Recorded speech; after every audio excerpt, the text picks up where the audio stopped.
I'm going to call this meeting to order at 7:50.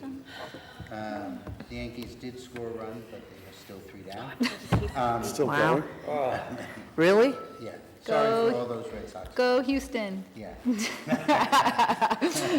No, that lost some pumpkin tickets right there. All right, so I'm calling this to order.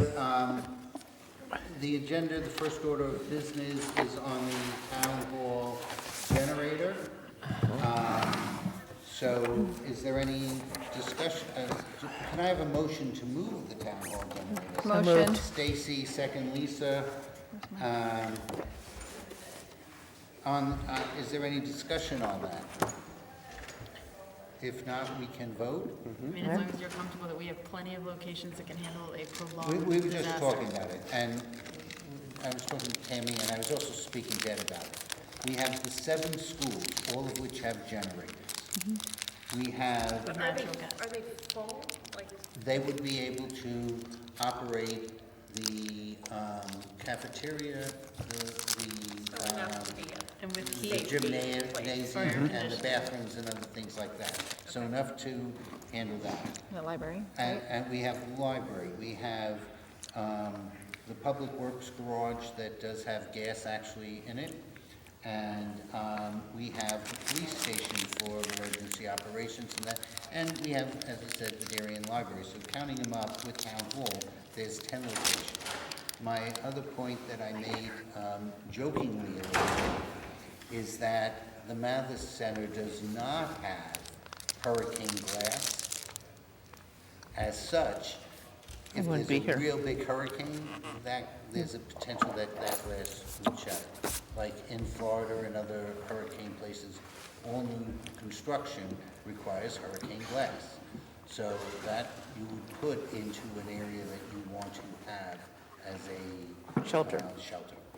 But that being said, hopefully we never have to use it and go from there. So, any other discussion? All in favor? So it's 1, 2, 3, 4, 5, 6, 7, 8, 9, 10, 11, 12. It's now back to you. You're welcome. The second thing on the agenda, and I can use some assistance on wording this. F&B was assigned the $1.5 million gift for Reed Beach. Yeah. Unfortunately, there's no financials for us to look at. They're still figuring it out, and they also do not have any ongoing expenses figured out for it, and we're anticipating there will be some. How can it be approved? So, I am proposing that our reports say that because there's no financials for us to look at, while we appreciate the generosity of the gift, we render no opinion. Too early to render an why opinion. are we, Assigned? no, why is it being looked at now if there's no, like, what's the, I mean, if they're still planning it and it's not, is that organized, why are we have to accept it now and not later? Just from a, Yeah, I'll give you that. That's a very Foundation good timing, question. maybe. In reality, the resolution says that the 2 component parts can contribute, and the cost will be up to $1.5 million.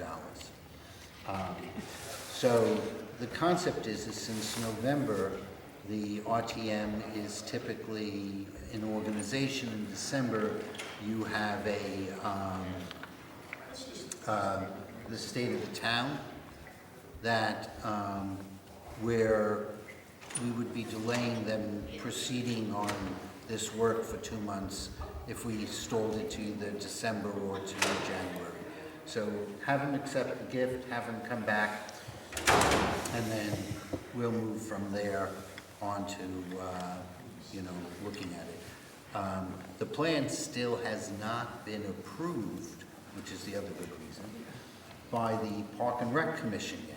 Given the number of emails every day, you can imagine. No, different plan. This is on on the design for the Weed Beach. Oh, That has not been. Turn Beach. Are they planning to build it over the winter? Is that why we don't want to be delayed? No, I think they plan to build it during the summer of, or spring to summer of 2020. Then why can't we vote on it in January? If Because- we don't know what the cost is going to be to maintain it, then how do we know what to put it forward in the budget going forward? That's part of our concern and why I said that at the very least, we can't render an opinion. yeah. That's fine. I agree with that. To the best of my knowledge, I was speaking to Adele today on this. To the best of my knowledge, it is part walking and part elevated boardwalk, and there may even be like boardwalk type of stuff. Yeah, right. It was one of the reasons I asked Lori and Pam, are we going to be complying with FEMA? I mean, it's not a building, but, you know, we want to make, and the answer is it's not a building, so it doesn't matter. Just a But, walk. It is going to be both ground level where they may actually have a boardwalk on the scene to do that, as well as elevated. Doesn't cost $1.5 million. And that's about the best I know on the design. So, Picnic area or simply? We don't know. Free meadow, So, yeah. preserve nature. Yeah, I think you're right on that. I mean, it's a good concept.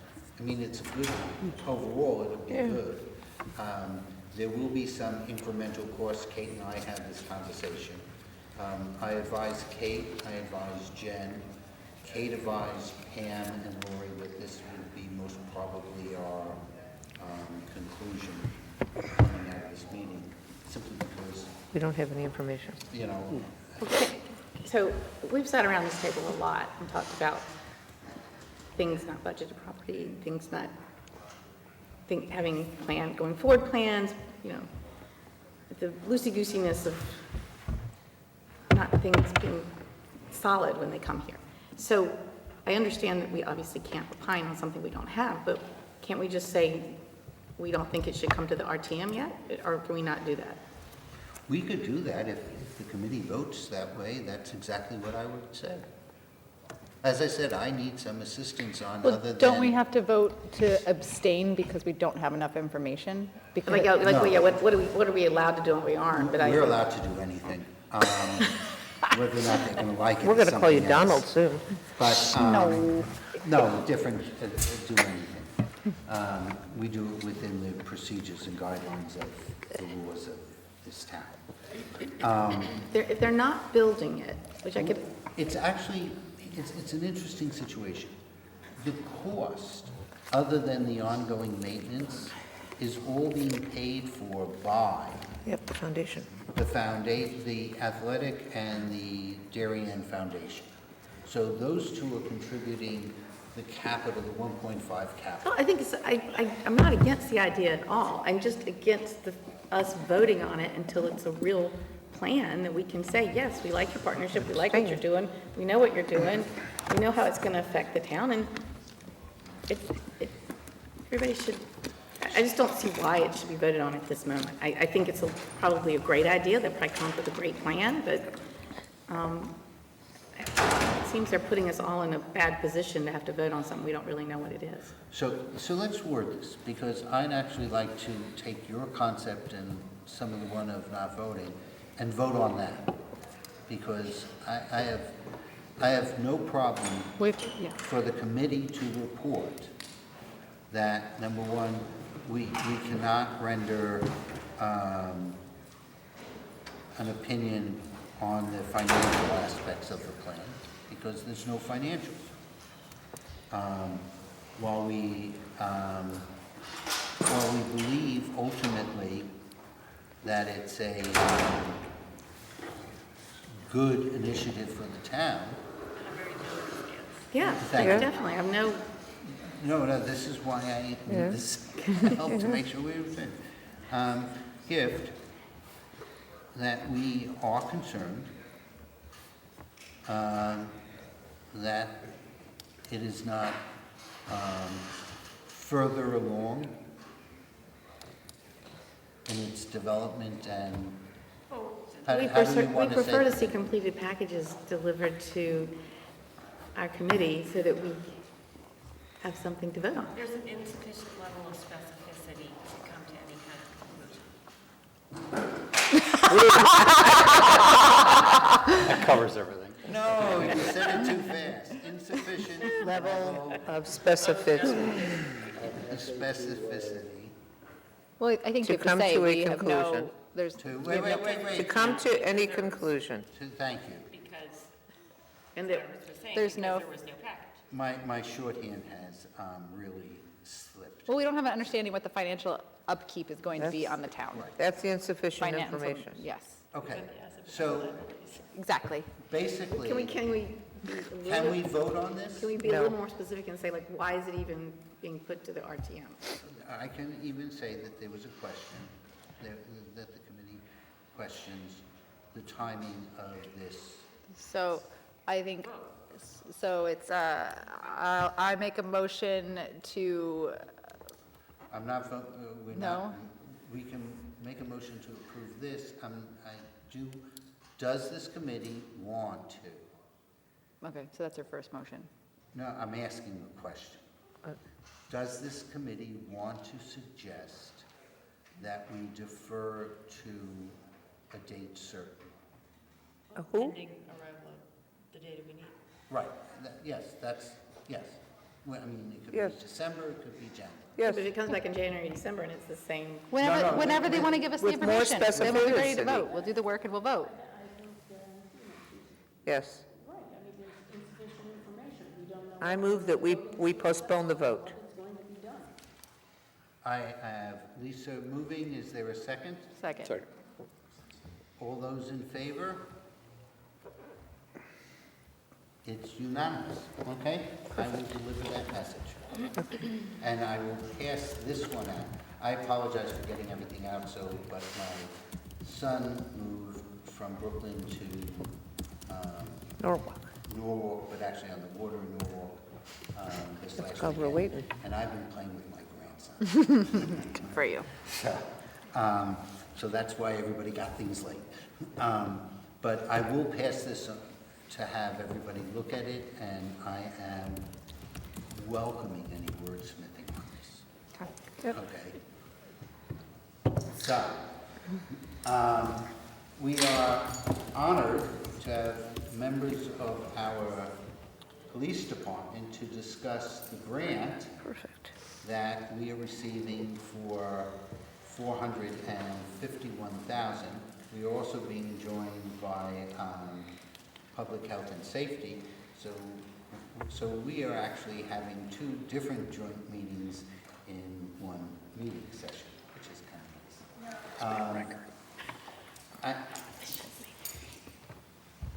Sergeant Moore is present, and I think that it would be good to, for first introduction of everyone here, so everyone knows who everybody is. So I'll leave it up to you guys. I will also say, we are not a formal committee, if you haven't figured that out yet. Right. Don't know me, I've dealt with almost everybody here, you see me at, stage and screen, and I'm using that to chief of police. I took over on September 3rd from Chief Admiral. Been here for 36 years, so I've been here a long time. Here I've dealt with almost everybody. Bob Schroeder's took my spot, he's now the Administrative Services Bureau captain. He oversees technology as one of his charges in the Administrative Services Bureau. DJ Moore is our IT sergeant. When I know about IT, we go through the criminal, I rely on him to do the nuts and bolts on how this stuff works. He's the one who makes it magic. And I will add, I had a conversation with Jen today, because I threw Chief Anderson a couple of questions, some of which were financial in nature, which were totally unfair to spring on him. but I did speak to Jen to get the answers from that beforehand. So on the financial accounting and some of the other things going on, I can answer those questions. But I guess first, the best thing to do is, Sergeant Moore, if you want to explain what this is. Sure. So we have a vendor that does our CAD and RMS systems we've had since 2000, and they're a national vendor and moving globally as well. So the state of Connecticut has moved to an initiative that's computerizing and digitalizing all the records that go back and forth between police departments and the court system, both courthouse in Stamford and up to Hartford. So within this initiative, they're requiring that all the vendors go through and create a API interface that basically shares the data to the courthouse. That's the first phase of this. So that would be taking the arrest data, paperwork, reports, photos, everything that we have, and submitting it electronically. The other parts of phases that are going to be in this project, that's a state initiative, will also be an exchange of data. So we'll be submitting data for day-to-day occurrences, arrests, everything that has to go down, which may negate at some point having the court officer have to make daily trips down to the courthouse. Obviously, they've yet to make anything to take a prisoner and move them digitally. So those will be instances that have to, still have to go down to court. So transporter's coming up next year. So they're going to be working on trying to get that data, getting it down there. The state initiative, the state offered grants to all the vendors within the state to do this. Our vendor has several sister partner companies that it does for smaller departments and different agencies. For the one that we have, which is called the Inform product, we were selected as a sponsor for them, just because of the work we've done with them in the past, working with them. They felt that our suggestions and our evaluations of what the product that we're trying to design with them to facilitate this type of exchange would be beneficial. So we didn't seek out this grant. There's a lot of benefits that we're going to get out of it, but our vendors sought us out just for how we've been in the past and how we basically run our day-to-day operations utilizing their software. So everything is based on a timeline. The contract is between the state of Connecticut and our vendor, which is Tritech Central Square. So all of the financial details, the milestones that were set in the scope of the project, and the RFPs that were already submitted, approved, and signed off on is all between the vendors. We're just basically the intermittent between them and the vendor, the state of Connecticut and the vendor. So when we start the project, they have the grant. We will initiate it based on a timeline that'll be signed off on the vendor. We go through, we complete all the scope of work for that timeline. The state of Connecticut will then approve it. They issue the check. We then take the check, and then we take that money and basically transfer it to pay Tritech. So it's at no cost to the town. Everything is basically based on our satisfaction in the states, and there's zero liability for us on our end financially. We have a lot to gain because then now with this we have the first right of saying this would be nice if it worked this way and have our input into the whole design and workflow.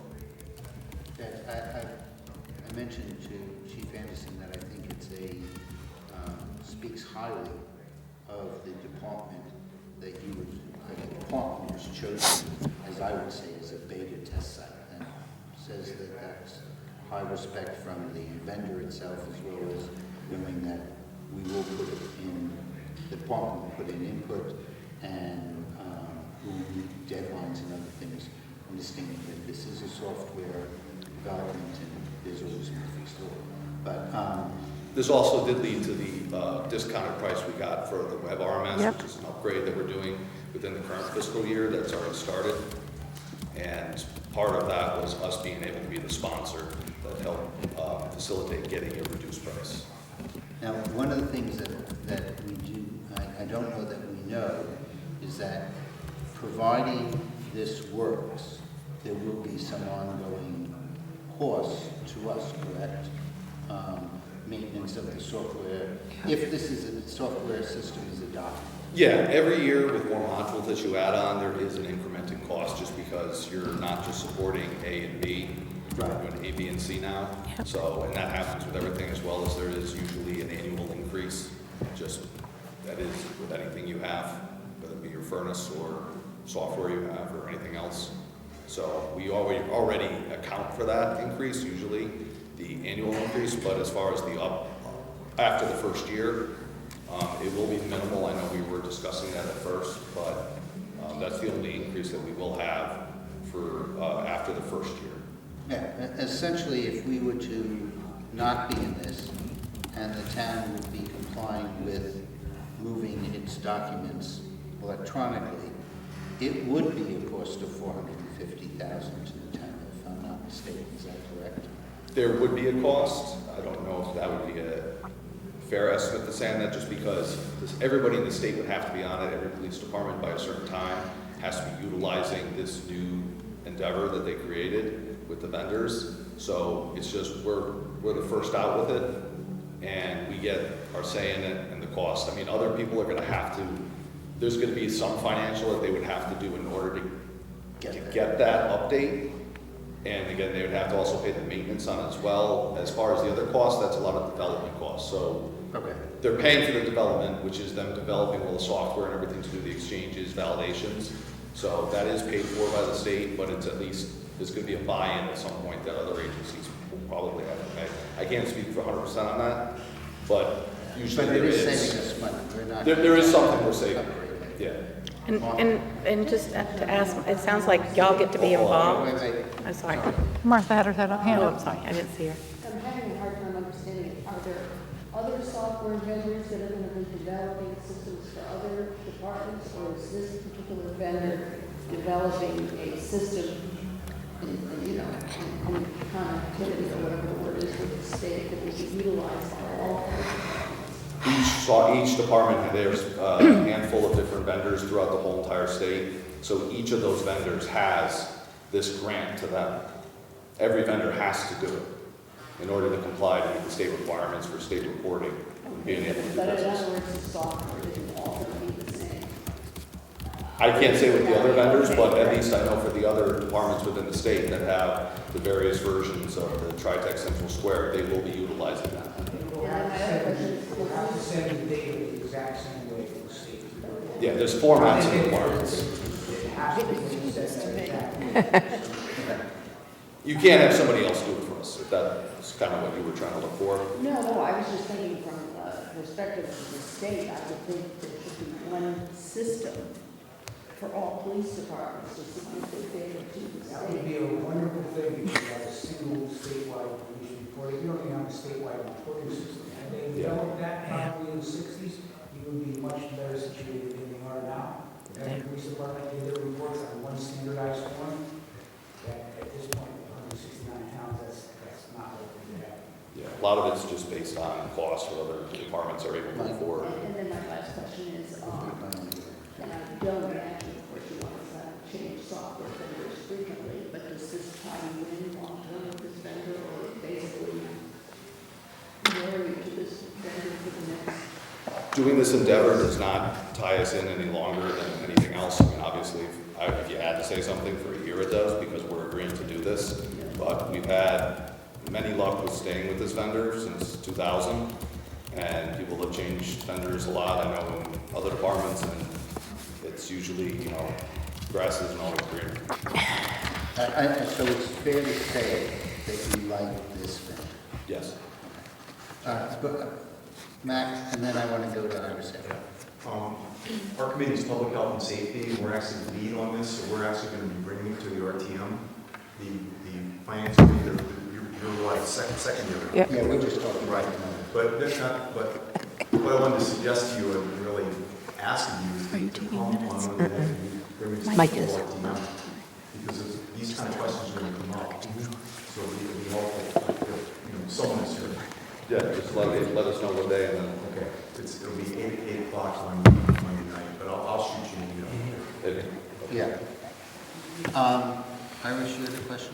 No, my question was just that, just a clarification, it sounds like because you're one of the first departments to do it, that you're actually gonna be involved with it, so you get to have some say that. yeah, there's certain requirements that the state put forward as far as like a format. But that's a good thing that you're for involved. everybody, because that way you have to, well, it's the only way the systems can integrate together. Okay. So, but we would have some input as far as the workflow, because there'll be certain things that the records clerks, the officers will be doing just a tad bit differently than they are right now that would facilitate that exchange of the data, to send the information. Like one of the first milestones they have is pre-arrest info. So when we bring somebody into the agency and we book them on our machine, fingerprint them and do all that, it actually takes that data and it sends it to the state, so the bail commissioners already have that information. That's like the first part of this project. So we would just have input as far as like, okay, in order to send it, you do the following, or to validate it, this is what you do. So the user interface is where we would have some input on that. Okay, And so that's a good thing. yeah, but again, everything else in the background, it has to be a certain format in order for the state to get it. Right. So, and that's the other thing too, is it's just not us validating, it's the state of Connecticut and the courthouse. So they have to, again, make sure that. Is okay, it going say to we're cause you a lot of sending it- extra work to help develop it? Excuse me? Is it going to cause you a lot of extra work to No, help I'm not develop? developing it, they are. Okay, But there, it's just a lot lot of, it's a lot of checks and balances that have to be done before the product can be signed off on and put into full production. Do you have any idea how much we're gonna save from not having to make all the trips delivering? It's tough to say. I mean, just because you do have, going back and forth. So I mean, if you want to look at it from a gas mile perspective, you're saving on that. As far as time, you have a records officer that's for his full-time duty. He may have to go down to court to get search warrants, arrest warrants, paperwork, bring back and forth with certain things. So that type of value Labor we're hours. looking at, it's a difficult thing to extrapolate to say, okay, we're going to save X amount of dollars. But as far as the benefit of manual entry that has to be done, I mean, every day for an arrest that has to go down, it's 3 copies of everything, every single page. I mean, we had that one time, Janet Downey.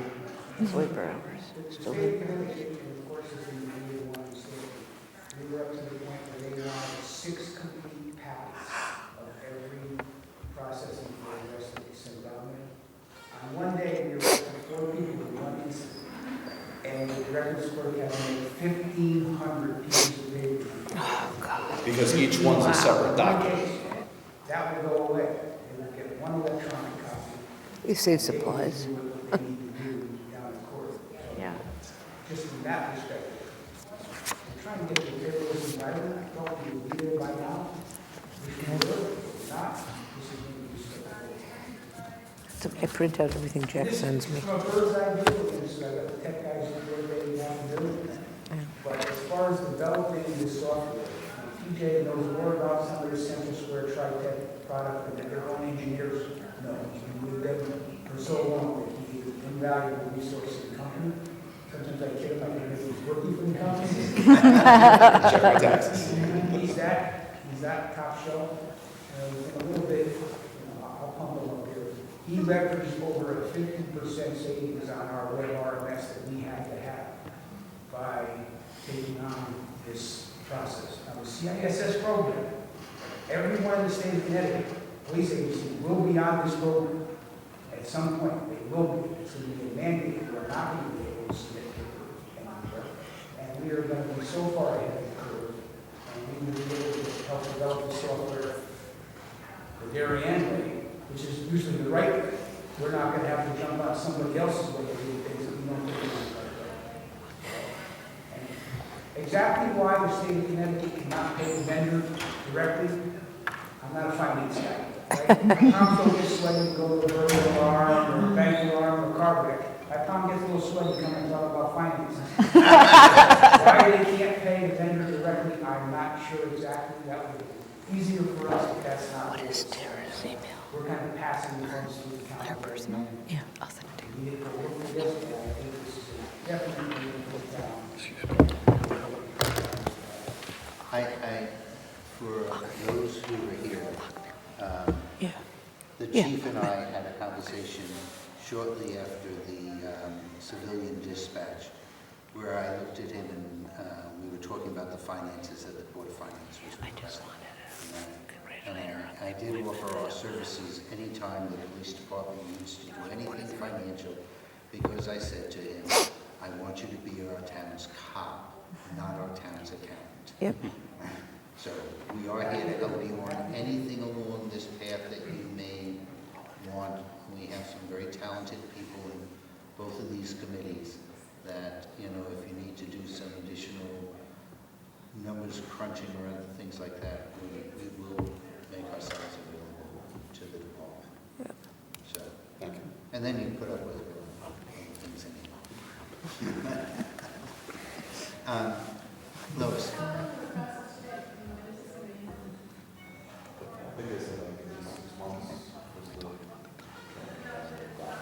It's a few months. It also, required that the state has certain people available in certain times, so there's a lot of stakeholders that are in this, just not Darien Police Department. So, there'll be the state of Connecticut, the CJIS, the state courthouse, our agency, the vendor. So to organize all that for certain levels that are, certain people are gonna have to be in certain meetings and certain points and milestones where things are gonna have to be validated to ensure they work and things are going back and forth. It's hard to say. I would estimate probably 3 to 6 months. We were literally the first. We're the first for their one part of their software, yeah. And does the state have other vendors that They are working on it. I do not know of anybody that is fully integrated yet. there's a lot of cost and time cost to being first? The first isn't always the best because we always miss things. Any other state have something like this in their introducing? I mean, Connecticut, we may be first, but is this been tested out someplace beyond the borders of Connecticut? It has, and that's one of the benefits of the vendor that we do have is that they're national. They do like all 95% of Rhode Island, 80-some% of Massachusetts. They do counties down south, California Highway Patrol, a lot of municipalities. I know for like one agency out in Minnesota, they do the regional center and 13 municipalities that fall within that regional center. So they've had a lot of formalities with dealing with different state agencies out of other states. Absolutely. They're ranked like number one for vendors within the country as far as nationwide rankings. I just had a question, Mike. Just to understand the cash flow. So the state pays us a grant, and we take the grant, and then we pay the vendor. Literally, it's going from one hand to the other. They don't give us the money until we reach that milestone. The vendor will then send the information, paperwork to us. We take it, forward onto the state. In return, they'll issue us the money, and then we pay it out. And we don't retain any of the grant for our effort in this. No. It all goes to the vendor. Correct. Right, and the way it will handle accounting-wise is it will go from the state into our miscellaneous grant account. And then as quickly as it comes in, it goes out. So that's the venue that it's going to move through, but... Just until the check clears. What? Just until the check clears. And if we can pay ACH, we're going to do that instead of a check. But yes. I believe that they do because I know with some of the grants that we do that I've done for like the DWI checkpoints and everything, I thought they did have some. The way the grant will come from us, most of our state grants go through the STIP account that we have, which is a state investment account. So they make a deposit in there, which is immediate available funds. And Kate and Jen have been working with our vendors, as many as we can get, onto a direct deposit, ACH payment instead of issuing checks. So it's a lot easier, it's a lot cleaner. So I'm sure this is a big enough vendor that they probably are already on the system. Any other questions? Any other issues? Is your committee ready to vote? I'll let you guys vote first, and then we'll follow right after.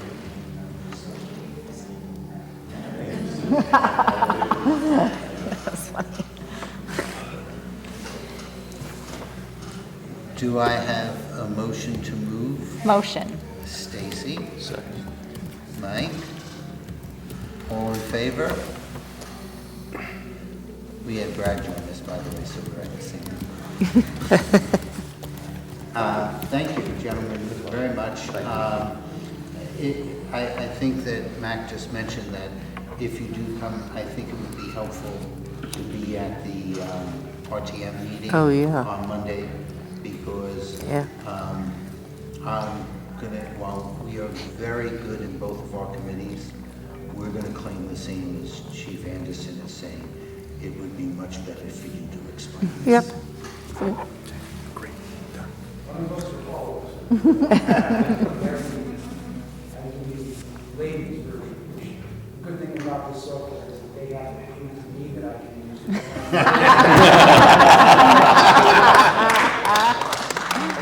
That's kind of my standard. That's good. I say this a lot. We can have a conversation for 5 minutes and I can explain the entire basic that happened. As soon as you start to put it on paper electronically, now it's taking you way longer than it has to. These kind of systems have to be designed with an average police officer who wants to convey the information, get it out quick, accurately, That in and of itself, when we're talking about, one of the conversations I had with Kate was, it's hard to quantify right now until the thing is up and running and you have some time and you work out the tweaks. But it's not just moving the records back and forth. It's the mere fact that if the new police officer can fill out a report very easily, get it out, know that he hands it off to the appropriate area and it gets transmitted, that saves time for our police officers and reports. And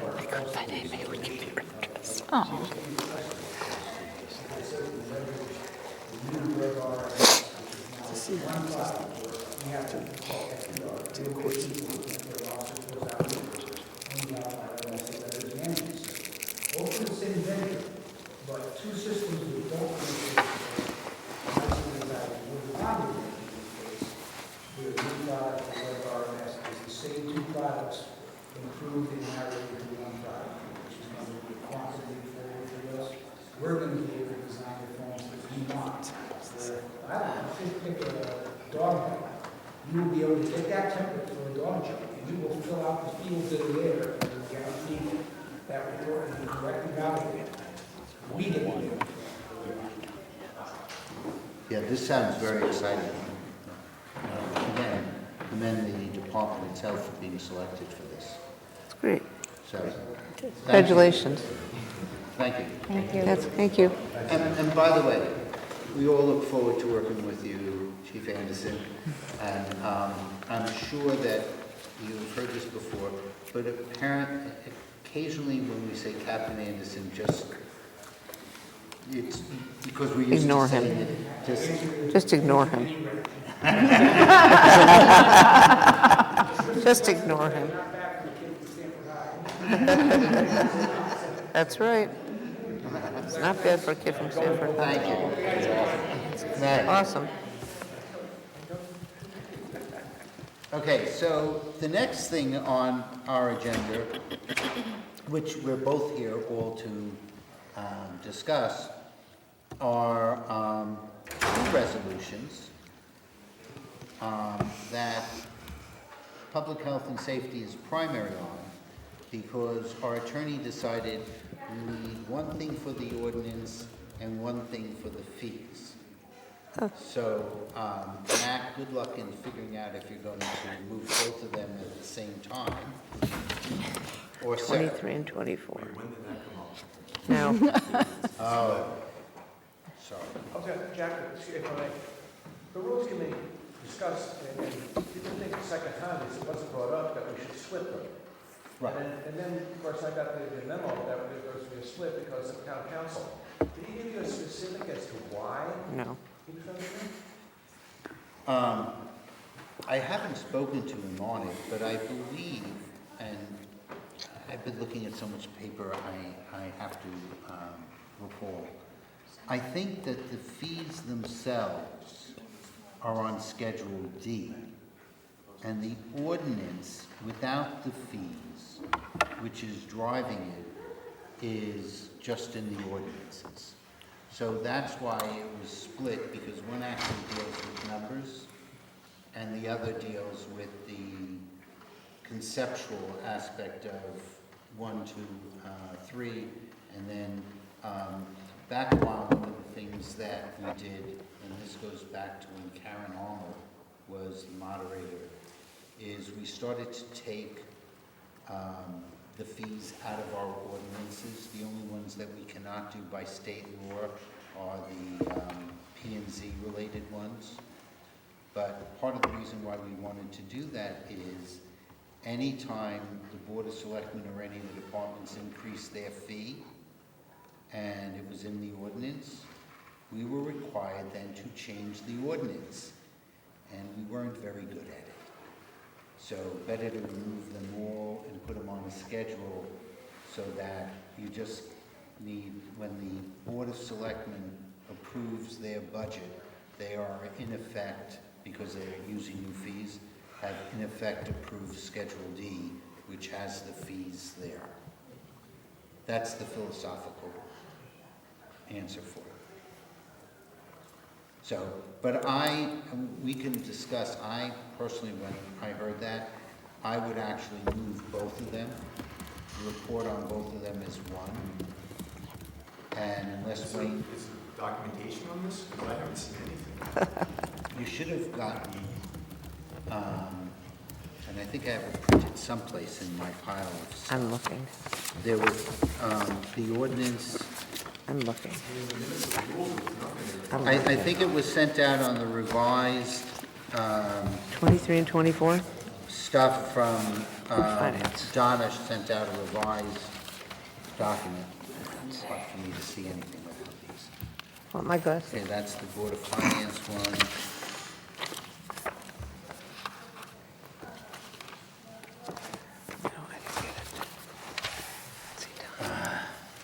Yeah, I think Donna sent it out with two of them,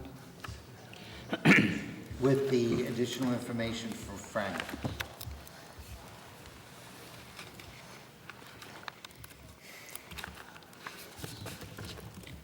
Gary, do you recall? No, I gave Matt what we were given by Frank Right. at the rules house, and a copy of that, so I just handed that to him now.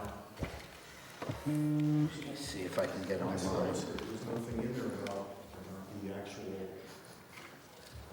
when there should be two resolutions. So are there two resolutions?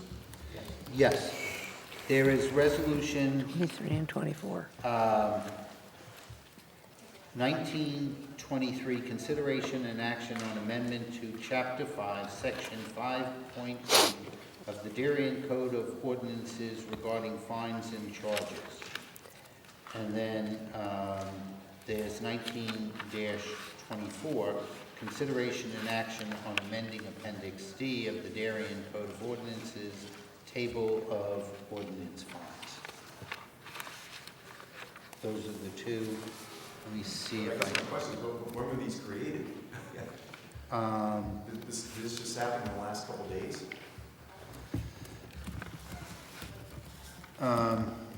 It happened. Let me use my cell as easy to sign. Yeah, absolutely. Give me 1 second.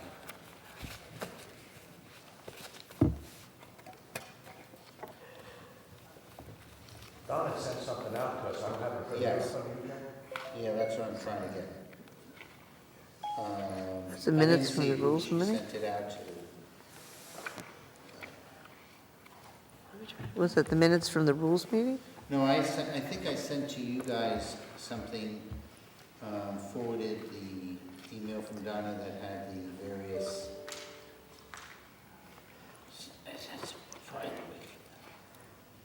I'm set up. No, I didn't get 23 and 24, I didn't get.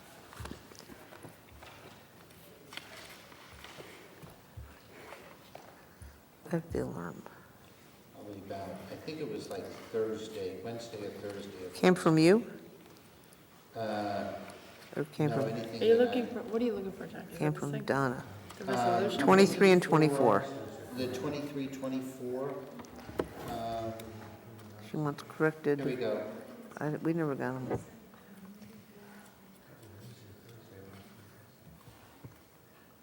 We never got them from 23 from Donna. No, you wouldn't have that. No. come from you. I don't think we got them from We you. have, Well, I think, I don't know, what do you want? yes, I think that's, 1923, 9 1924. pages of stuff in here. yes, that's the agenda. Yeah, I just had it, I'm looking to He was looking for 1923 and 1924. forward,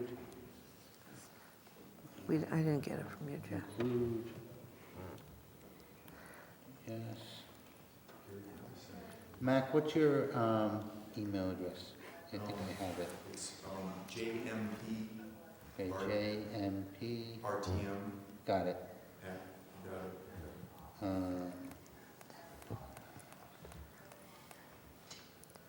We never got them from you. Unable to attach it. Send it to me and I can send it to him. My phone was telling me I was unable to. Can you, is that the one that has the resolutions? We never got the resolutions.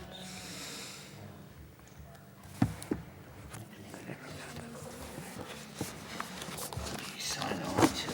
He never sent us 23 and 24. I don't, I never got them. I would have printed them if I I'm found looking them. for them. I'm still looking for them. He sent us the Board of Finance Yeah, there's a, and the pear tree point and the alarms, but I never got 23 and 24.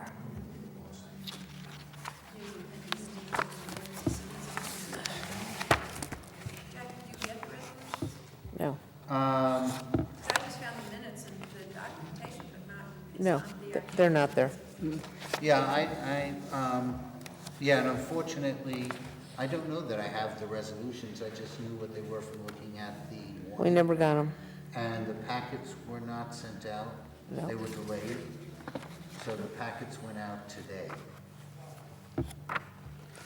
Yeah, but they never sent out the So resolution. that means we should all be getting them tomorrow because Donna just drops them over the post. I thought she emailed them. Let me see.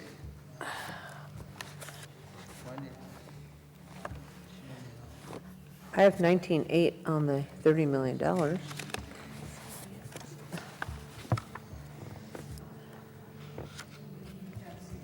We never got 23 and 24.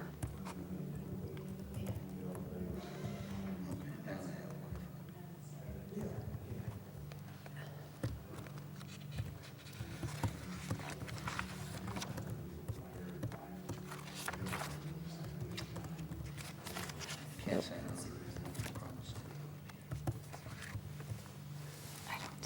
You have it? No, I don't think they ever sent them out. Are you signed on? I'm on my cellular data, but I don't have it. We never got them. We got 8.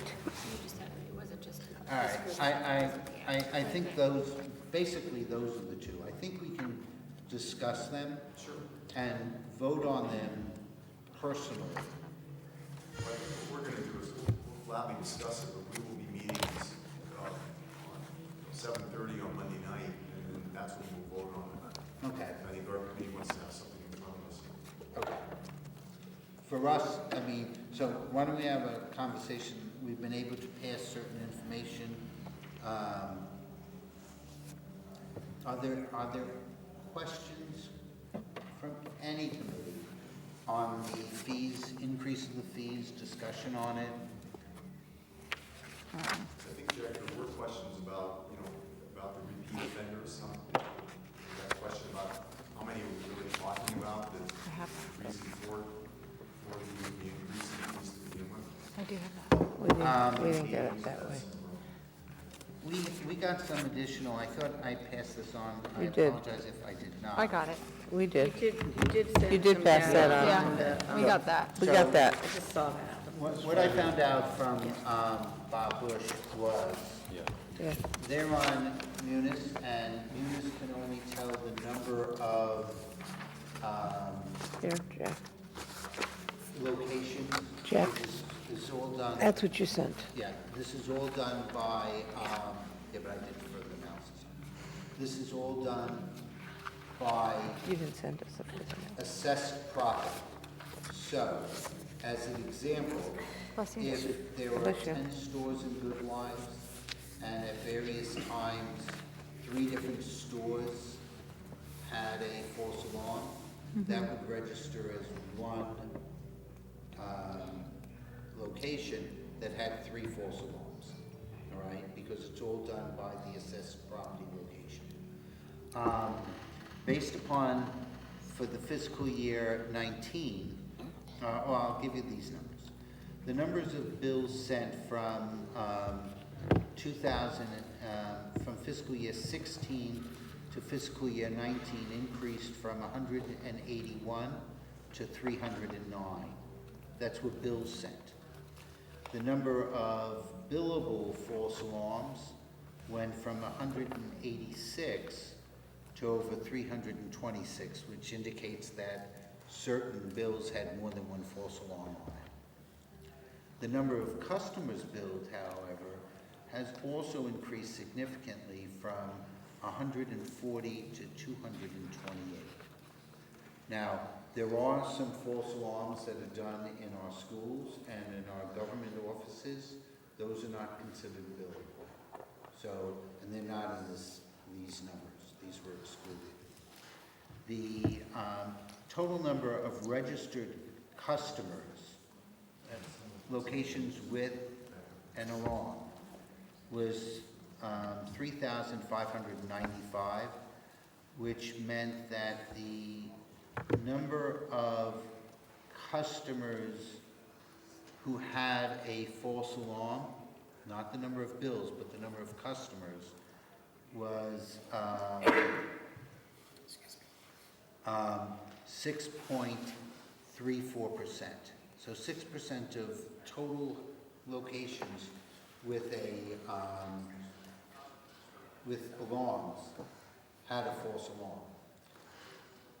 When I looked at the total billable false alarms to customers billed, I come up with approximately 143%, which means that, based upon the numbers, out of the 326 billable false alarms, 98% of them, 98 instances were a second or third or fourth false alarm. Wow. So it's a significant number. In speaking to Bob, there was, I understand, for most of the customers, Brad and I were actually talking about this earlier today. For most of the customers that have alarms and you have something go wrong, you're only going to hit the $100 mark because you have one in a 12-month period. And so there's no effect to the large majority of our customers. The other ones, from what we're understanding, is sometimes it's construction companies, sometimes it's people who just don't care. And so this is a way to sort of mitigate. Will it change a lot of people's behavior? We don't know. But as I mentioned in the last meeting on the police one, you know, I hit the panic alarm twice and paid $100 each time. So the fob that used to be on my keychain You threw out. is essentially hidden away someplace in the house. Yep. I'm not using it anymore. And I've saved $100 a few times by not using it. So it's also, though, the other behavior, Brad, I don't know if you want to share that you've had a couple and then the one time they... Yeah, my only point was, This is police, by the way, but... this was on police. You got to make sure, my question for Jack was what behavior, what are we trying to achieve with this? Because I've been on the other end of this where you've got a bad sensor, you don't know you have a bad sensor, you don't know if the wind blew the door a little bit, you really don't know was anything wrong, you don't know what behavior you could actually correct. So from your perspective, you're not doing anything wrong. And at some point, the alarm goes off and you say, you know what, I don't want to waste $100. And that's the time when, you know, you actually needed the police there. And I had that very situation where I said, oh, I'm not gonna send the police again, I'm tired of throwing away $100. And I said, you know what, just let them go, and thank goodness they did. The house had been broken into, and state police came, and everybody came, and so it can go both ways, that's all. I think it's, what you're trying to achieve is it's not so much the police, because the police are out there, they're in their car, they can be at your house in seconds. Right. And they're paid to do that. Our volunteer firemen are the ones that's the problem. They're at their desk at their office, they're at home, the alarm goes off, maybe they wait 5 minutes to get the false alarm. There's a timing issue. And I think that's what the feeling is this graduated fine schedule will nip that in the bud. And the other thing to consider is that this isn't going into town coffers. This isn't that the town's making more revenue on this. All of the fines go into the fire commission fund, and over the past number of years, they've gotten new equipment to help internal vehicles that turn over at on 95 and other things like that, and extraction, additional training for the people. So all of this is being used to assist in training our volunteers to make them safer and us safer, you know, on an ongoing basis. So I think, you know, that's part of what it's there for, is not as if the town's looking to make more revenue. And who, have you been doing the fire? Or you were doing I'm police. Yeah. I'm police. I don't know, do you want to add anything, being that you have a... Don't hear me. No, I was talking to somebody who has a volunteer.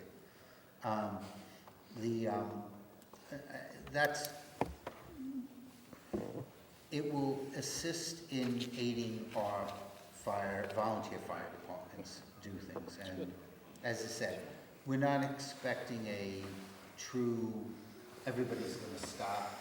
But if you're looking at the growth of these numbers, it's really up significantly. And, you know, every time this happens, people go out, and I don't know if you've heard complaints that some of the sirens there's a call for the volunteers to show up, go off in town. People say that's too loud. It stops that a little bit. So that's part of the overall. So we are talking about applying this to all.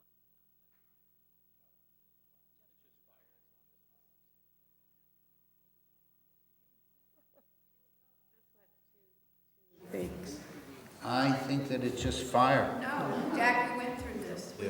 It's both. It's police and fire, because there's only one place that the fines are listed in the ordinance.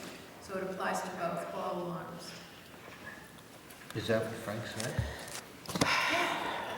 We've had long discussions on them. I mean, there were a lot of emails flying back and forth. If you look at the ordinances, there's only one set of things. It doesn't say fire alarm, which I just realized that on the website, there's a link to false fire alarm. That's not what the ordinance is. The ordinance covers all police and fire alarms.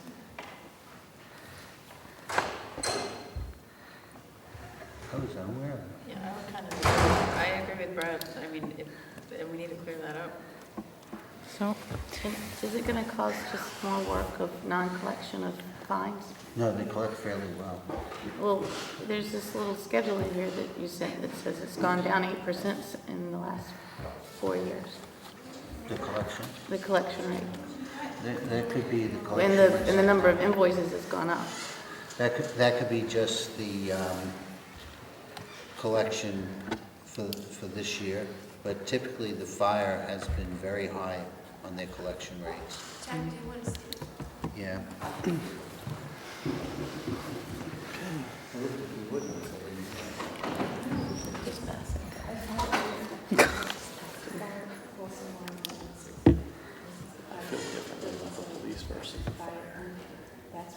Why? Why do you feel different? Why? Because Mac Like made you his said. point, I mean, the police are out there, I feel like it's their job. When it's so true, when you're not on site, they call you, it's like your alarm is going off, and you're like, oh. Yeah. but I Gotta had be one of a- the windows upstairs, I don't know which one it is, like, I don't know. I had my If people office. are being negligent, you want to try to mold that behavior. There's so many issues that can happen. All you're doing is like pouring salt into people's wounds, in my opinion, on a lot of these. We discussed it at the last meeting. Oh, that's why they may have changed it to, Somewhere along the lines of this. It's $100, $150, $20. And, well, initially it was just Bob, McDonald's. and we had none of the police. But Frank went back I and had talked to to, the my office in Darien. Jen, And every time I hate to throw you into this. printer would go to sleep mode, it would cause the automatic Are- light are you- go on, which are you would set off familiar the alarm. With the change of the fines, with the No, I mean, we couldn't, it took for a long time. fire, and because apparently we found out that, and it just said, that the ordinance just deals with false alarms, and therefore would also be increasing the police. I have not been involved with that. I'm not confirmed that that's.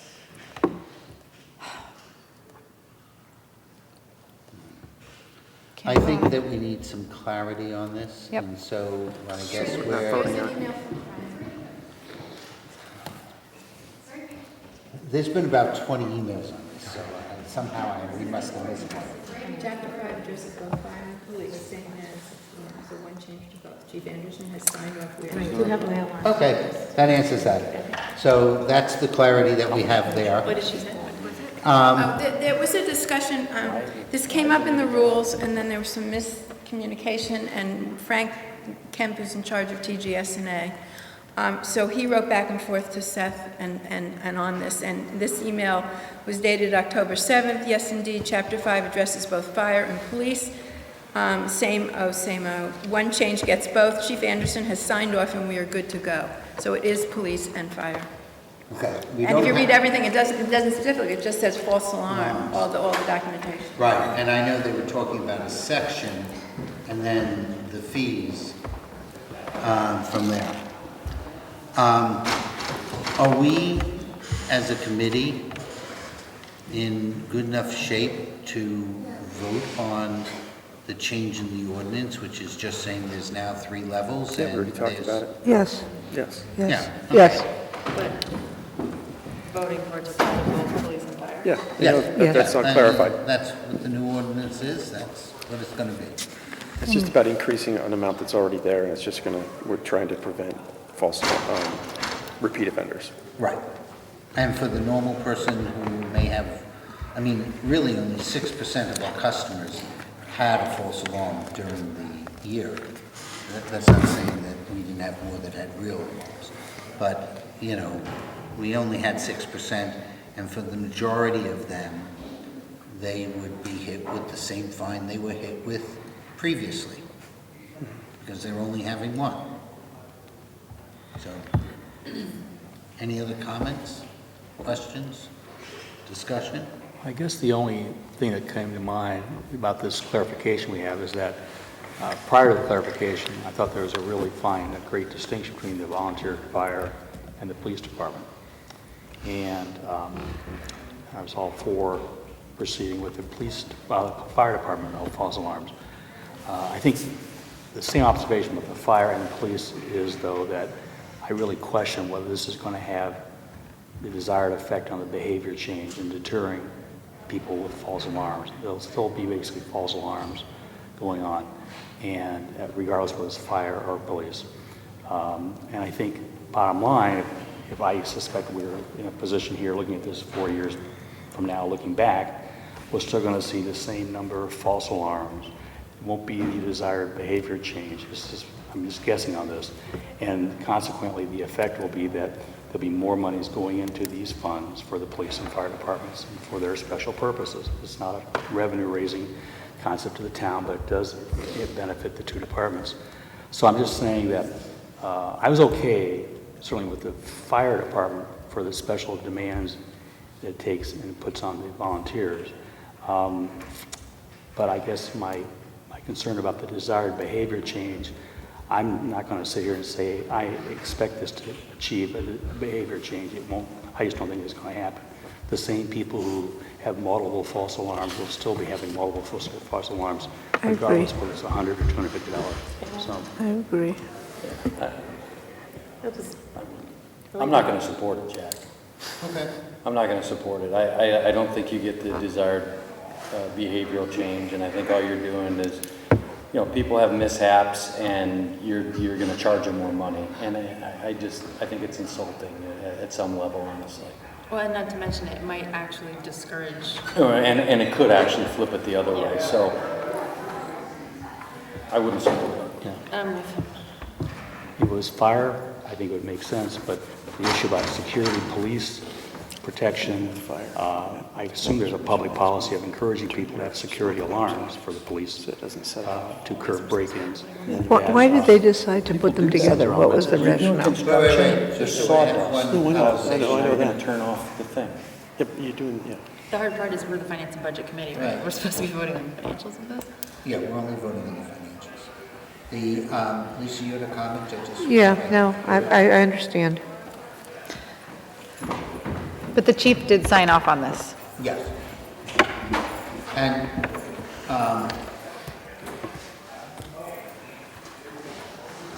there has been discussion in the past that we viewed the fire fund, because they're volunteers, at times different than the police, because the town is actually paying for the policemen. But unfortunately, this really isn't the time to have that conversation. Not that I know when a good time is. But since I don't want my cars booted. But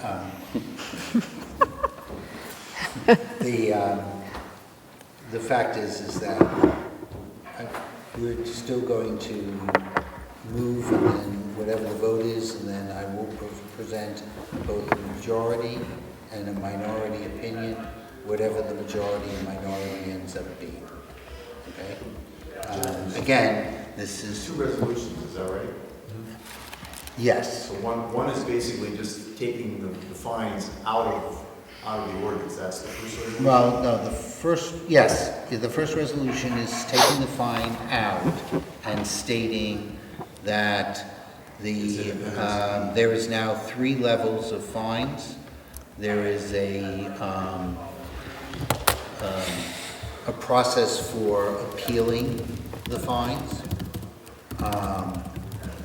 and there is it has to be a billable event, which they defined what a billable event was, and I think I passed that around to everyone.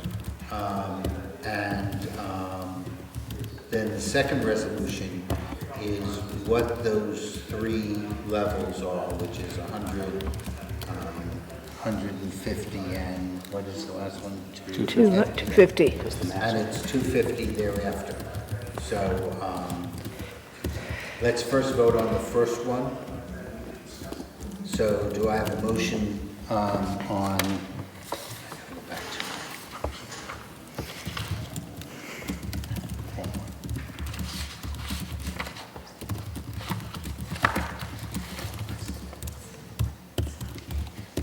Can we just punt since we don't have a resolution? Yeah, it is really. No, I do Make it have... back to have the Oh, we don't have the resolution. resolutions. You Couldn't never find my saw it. agenda. Can you read the resolution?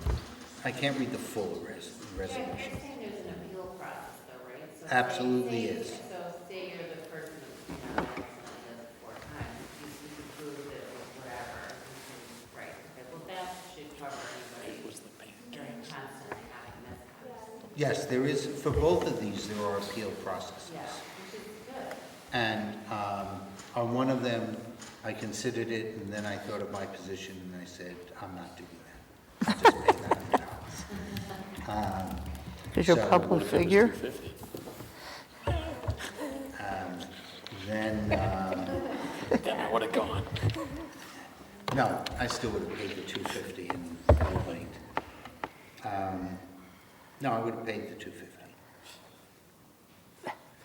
Um,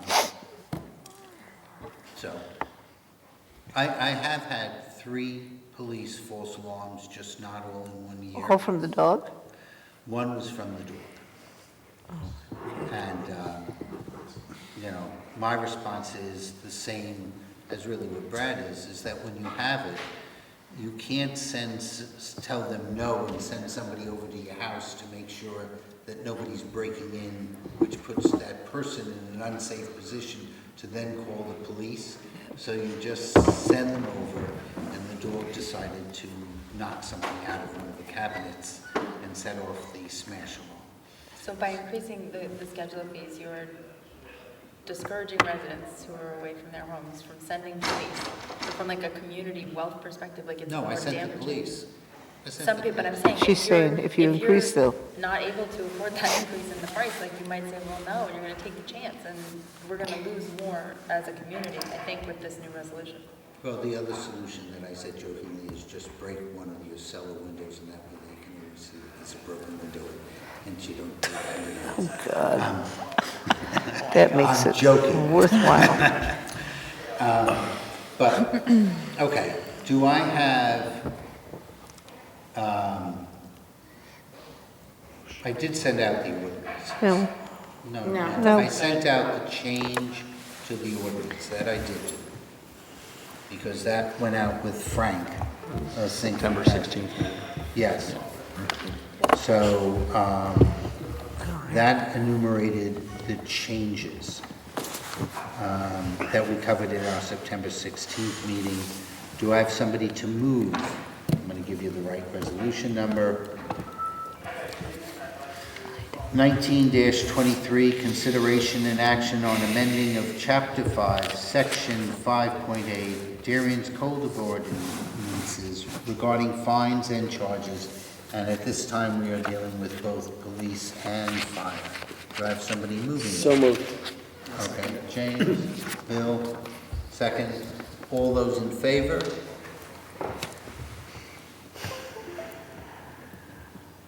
We'll keep our hands up. Can you have somebody behind you? He's on. I have 7. Okay. Those against? 3. Motion passes. Sorry, 1 abstain? Sorry.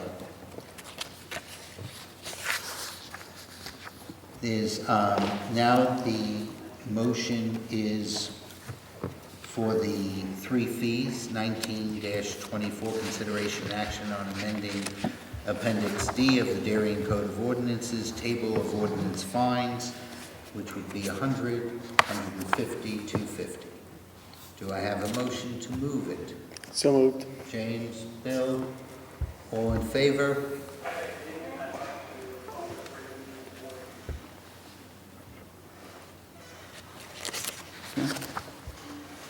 Seven. Against? That's 4. Did you have 4 before? 1 abstention.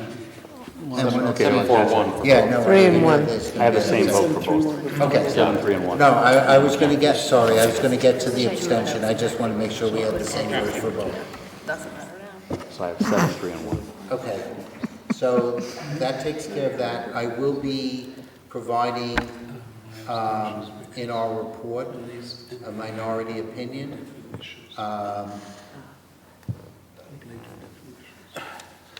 Do you mind if I mention, at least even to this committee, why you are abstaining? Because I think that the police and the fire department and the alarm is just, they're different issues. And we were not prepared for this meeting tonight because we did not know that this involves both agencies. I thought it was just about the fire department. As did I. So I was not Yep. prepared. And if I'm not prepared, I cannot vote either way until I am. Fair enough. That concludes this section and allows us to move, let's make sure I have everything else done. We took care of that, we took care of that. We're going to adjourn and Okay. finish up on our way. Thank you. Thank you all for coming. I think the conversations on both Forward were me very those good. updated, the two resolutions. Yeah, as soon as we get them, we should all have them by tomorrow. Okay. They're not on the list, so we need to get it. No, but Donna told me she sent out the No, they're package not on the today. Okay. Okay. There is another resolution that I sent out that is not on the RTM agenda at this time. It came about because Jen and I had a conversation earlier, and it goes back to the Board of Finance meeting that had a boring agenda and an exciting meeting, where the town ends up having some significant funds. And if you recall, during our budget meetings, we have a motion, resolution, that gives the Board of Finance authority to reissue and rebond $30 million worth of our bonding. Yeah. Unfortunately, when you look at that resolution, it did not give them authority to use general fund balances to make a payment if they were calling a bond. And a circumstance has arisen that there may be an opportunity to call, with the extra monies that we have in our general fund, a bond early in January 15th, and the savings of that, if I'm going to give you a rough number, it was about $61,000. Jim reworked it, it comes out to about 54,000. Same difference. So $54,000. We have to give at least 30-day notice if we're going to be doing that, which would have brought it back to December 15th. And since the RTM is an organization in November and we do the state of the town in December, it makes sense for us to move this forward to this meeting. I've spoken to Donna, I've informed Wayne Fox, so he knows what's going on, and I had a conversation with Seth, and Jen and I both spoke to John Zabrowski, who's in favor of this, and so we were going to move this regardless of what actions took place at the Board of Finance today, just so that they had this within their toolkit. And our future resolution on this item will be that it will be for both retiring as well as refinancing, and it can be issued by either bonds or use of general funds. So this will change when we do our next budget session. And Kate said I couldn't tell why. She asked me to stop telling her. But she's not here, so it doesn't matter. Don't tell. The issue is that a number of years ago there was an opportunity to redo our bonding, and couldn't get to the RTM fast enough, and so we lost that opportunity. So it was subsequently decided on an annual basis that we would do this issue. Now, while that's being said, we probably don't have $30 million worth of bonds that are callable. So the number is far higher than those bonds that are callable, that are outstanding. Right. So with that, I'm going to hand over to Jen, who has, I'm assuming they're done upstairs? They are. The Board of Finance did approve the amended resolution. They do want to have the option available to utilize fund balance to redeem bonds if the opportunity presents itself, and they feel that we have a sufficient fund balance that they want to use. And then they also did decide that they wanted to pursue the redemption of 3 maturities that total about $2.1 million. And that would be done in January. The sooner the better. Jim has a timeline that would probably have us issuing the 30-day notice maybe by the end of October, assuming that it passes RTM on the 21st, and then being able to redeem the bonds, end of November, and save a little bit more on accrued interest. What is the current unallocated fund balance? Here, It's a number that does not stick in my head, and they asked me this upstairs too. I have it. I think we're about 22 million at the end of fiscal 18, and we expect to be contributing about 2.7 million to undesignated fund balance with the audit of fiscal 19. So it actually puts our fund balance at about 17% of budget, and the Board of Finance policy is 12%. So we are authorizing up to $30 million, but at no point is it worded such that at no point in time will we drop below the 12% threshold? Because we're taking, at $30 million, you're authorizing more than the balance. Yep. Right, so the resolution, the 30 million is any combination of refunding and using undesignated fund balance. What would prevent it from dropping below the 12% is that is the board's policy.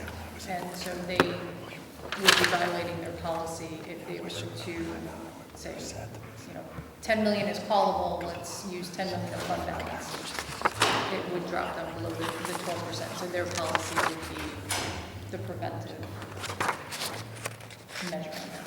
Right, based upon the policy, they can't just go and arbitrarily pay down certain debt because it's still at the end of this transaction, still has to be within the range that is acceptable.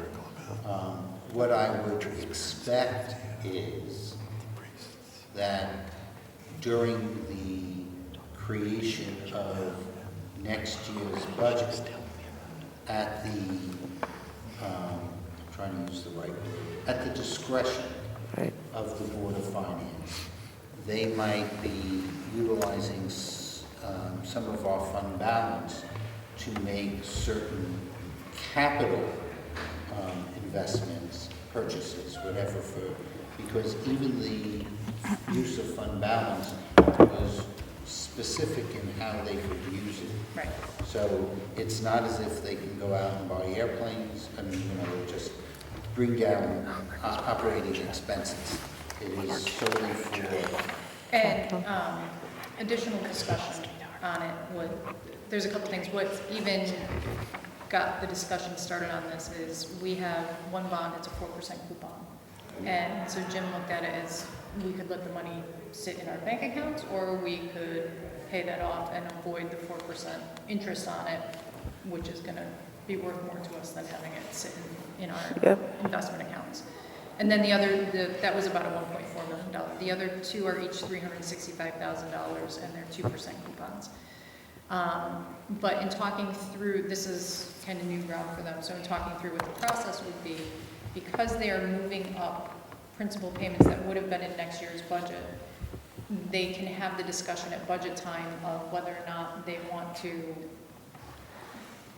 We would have had 1.7 million of debt service that we moved up. Do they want to use some of that to replenish fund balance if they feel that they also need to bring up the level from where it is? So they've discussed a mechanism for drawing the fund balance and also having the discussion to replenish it. But based upon some of the other things, as example, and we'll have this conversation later, but one of the big things is that if you look through the Board of Selectmen finances, and taxes look to be high, but it's also, you had to add in the supplemental taxes that were included and subtract that amount. But part of it is a very conservative approach, which is what is our collection rate for the last 5 years? And then we remove 25 basis points because, based upon the economy, other things that can change. Our collection rate is high. But the interesting thing is that when we're talking about 25 basis points, it's 0.25%. Doesn't sound like it's a lot, but in reality, the flexibility that gives to the, I'm gonna call it the Board of Finance as opposed to the Board of Selectmen or the Board of Ed, because, you know, it pays for both expenses, is that that 25 basis points is on an $8.4 billion portfolio, reduced by 30%. So it tends to be a reasonably good number. I think one of my back-of-the-envelope calculations was that it provides someplace in the neighborhood of about 300,000 to 400,000 of flexibility. So, I mean, still, it's not a lot, but it does provide some flexibility in our budgets, which I think that we agree is necessary based upon one's planning. The question is how much flexibility, which is always a discussion. Go ahead. Couple of things, Jack, to Jen. The decision to call bonds is actually not the difficult one, the timing is. And anybody can sit down and figure out how you're going to fund the money that you need to call the bonds, and really it's coming out of available cash or investments, or it's coming from new bonds. That's one of the reasons I have advocated that the Treasury, which does the investment portfolio or the investment activities, should be very closely aligned with the bond issuance side of the town. And I had my concerns in the past that they're not as closely aligned as they should be. But my question is not really about calling the bonds. My question is about issuing bonds. When we issue bonds, we certainly pay more in terms of interest rates when the bond is callable. Yeah. Do we keep track of any of these costs that are involved with making the bonds callable and pay more money for them? And do we keep track not only how much that costs us up front or over time, but how we can recover some of the money, because we have been able and have actually called bonds early all the time. The more volatile it is, it's like any other option. The more volatile it is, yes, the option premium will be higher, and we have to pay more for raising the money, and we get some money back in the end. Is there any policy on that, or do we just by the seats of our pants, as it was, decide on a case-by-case basis when we issue bonds if we make them callable or not? I think it's been a standard practice to make them callable, to defer to the financial advisor. I don't know of any tracking that's been done on what was the additional cost because they were callable. I can see if our financial advisor can put something together on that, but that's a very good point. Okay, thank you. I don't want you to leave because I'm going to ask you to stay and answer one other question we're done. Is there any other comments on this item? It is my intention to ask for the RTM to amend the agenda at our October meeting on the 21st, and add this to the agenda. And I think one of the other things that it can show, based upon the fact that, we heard about it in conversation with Jen this morning, and by the end of the day, F&B, which would have been the only group assigned, will have backed up the Board of Finance in a very timely manner to allow this to move forward. I think it speaks very highly of the RTM in and of itself, and all the parties, including Jen, who brought it to my attention, and the other parties, to make sure that this happens. So, do I have a motion to move a number that's not yet given? 19 something. I have Tammy, second, Mike. All those in favor? It's unanimous. So, the next part of this meeting was to discuss some of the finances. And there have been two things that I just had questions, one that I didn't ask. The 5-year running rate that I saw in one of the reports that you did, how much has been spent in the last 5 years? Yeah. How long has that been in use? Um, Is that relatively new? 'Cause no, I don't- not that I revamped that shortly after I started here, so probably close to 3 years now. Right, because I didn't recall seeing it in prior ones, and so all of a sudden it caught my eye. And it's I one of think the... initially we had to have a 4-year average because we couldn't get that level of detail pulled out of the system, but now we've been doing it more, so we have. It's a very nice little mechanism to just have you look and say, oh, in the last 5 years, we would have spent 25%, oh, we're at 40%, what went on here? Or we're only down to 10%, what are we missing here? Is that going to be a budget opportunity, or is it just a timing? So I thought that that's something, as we start to look. I think one of the things that was talked about when Terry Duffy, for those who had been around during Terry's time, was here, and I think not this year, but next year, one of the things that F&B should do at its October meeting is, in conjunction with the Board of Finance, report on what the prior year's financials were. Most of the time it's boring. This year it's a little more exciting, as I have accused Jen of having a boring agenda in a very exciting meeting in September. But I think it's a good thing for the RTM to hear going into the next budget cycle. And one of the things to note, which we're going to do here, is that some of the things that we may be discussing, I know at least on the town side, have had modifications into the fiscal year 20 budget. So some of the things that we saw last year's fiscal 19 have changed already. So, but there were questions on some of the commentary on the reserve fund for capital and non-recurring expenditures. Yep. The capital fund.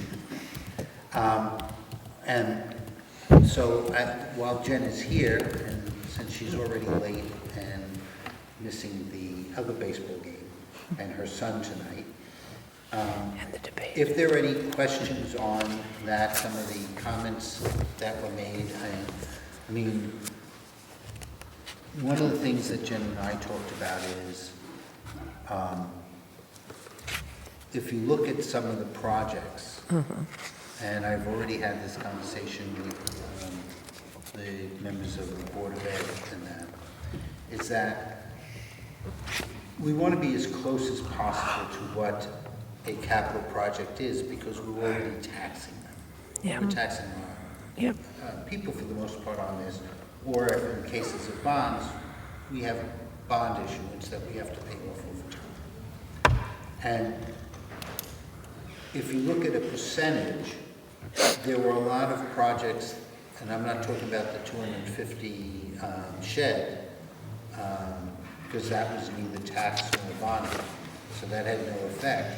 But there were a lot of other projects that seem to have been under significantly from a percentage basis, or decided subsequently not to be used. And so that's one of the areas that we can tighten up. The other thing that has occurred, and we're going to talk about this a little bit later, but if you look at the analysis, there is currently about 800,000 plus in the capital account for contingency. And that is the net effect of projects that have come in under, someone's having a good meeting. Page 54. That have come in under what we taxed our citizens for. Yep. And that's significant. Yep. In addition, and this is a question, there are 3 funds balances that have investment income associated with it. The general fund, which we can discuss later, the capital fund, and then the sewer fund. So when you look at total investment income, it's not the 767, it more closely approximates $1 million versus what was budgeted, which was much less. And we're not getting into the budget right now. Was the 201,000 investment income included in the 800,000 contingency amount? No, because the contingency amount's on the expenditure side. Okay. And that's simply the result of the small or sometimes larger overs and unders that we clean out at the end of the year. So will the total contingency based upon investment income be at $1 million or at 800? It will be at 800 because the way that investment income flows into it, it's a budgeted revenue within the fund. So it reduces what we have to transfer from the general fund to the capital. So if the budget was $100,000 for investment income, and we plan to move $1 million from the general fund over to capital, but then we got $200,000 in investment, we would only move $900 from general fund to capital. We only move what's needed to make that fund whole for the appropriation. So when you actually see the benefit of, or the impact of investment income exceeding the budget from the capital fund, the impact is actually in the general fund. Okay, that's what I wanted to get to. So when we're looking at the total general fund, the incremental income from those other 2 have benefited the general fund balance. Only the capital fund. Right. People so have already been that's- taxed. Okay. So I will state, and I don't They've want already to been put Jen in a rough position, but I personally believe that 800,000 is a large amount to have sitting there, which, since we've already taxed our taxpayers, could possibly benefit us in future budget years. But like other things, it's not our purview to discuss it, but I would like to have this committee consider requesting the Board of Finance to take a look at this and develop a policy similar to what it did on the general fund. Which, people would be crazy if they knew. Which I think was good because it set certain parameters and what guidelines and other things like that. And quite honestly, I don't know what they should be. All right? This isn't my expertise. I don't like suggesting to the Board of Finance what they should or shouldn't be doing, but it has been mentioned to them before from not our group. So just, you know, if I was thinking if we could take a quick sense of the meeting, which is a meaningless vote, but still allows me to go and have a conversation to request that the Board of Finance in this next term consider looking at that policy and coming up with a policy. Is that a fair statement? Yes, Sure. yes. How much is John going to be angry at? Did not speak for John. I'm sure it's cities and shots. It's 8:54. Do on we agree Tuesday. with that? Yes, yes, all of us do. All right, so I move that I have that conversation with John, and, you know, it's, again, up to their discretion. We recognize that it's their discretion. But as I'm looking at a future Board of Finance member, you know, we'd like this to be considered as just creating a policy. What that policy is your guys' decision. But 800 on what we have, considering that a lot of those remaining balance are accrued things for fire engines, other things like that, seems to be high. And perhaps we can have the same way we did on the general fund this year, with 500,000 going to pay for some capital, really having only another source for 3.5%. that to give our taxpayers a break. Any other questions for Jen on the capital side? Can we tell Jen that she can go home? Yes. Yeah. Thank you, Jen. Thank you, Jen. Thank you. Very long Thank you. day. Thank you, Jen, I appreciate it. Okay. I'd like to talk about what we did, some of the information I got, some of the analysis that we did. And we can start with, the town ended up with a very significant overage from our budget last year, someplace in the neighborhood of about $2.4 million. Yeah. Now, as John Zabrowski said, that's not necessarily a bad thing. However, it's a bad thing because it also means that we taxed Yeah. our citizens by a significant amount. 400,000 adding of that 2.4, this committee is responsible for. Because when we went through the reserve accounts and moved things from assigned to unassigned balances, we freed up between $400,000 to $500,000.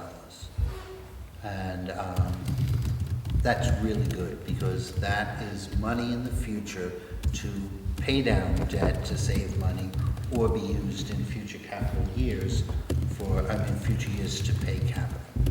So That's sort of one-time cleanup, though. there's some others we'll get to. Yeah, you gotta chip away a little at a time. You don't hit them all at once. The other thing which I think that it's there is that the Board of Ed returned approximately $370,000. The remaining balance is really associated with the town side.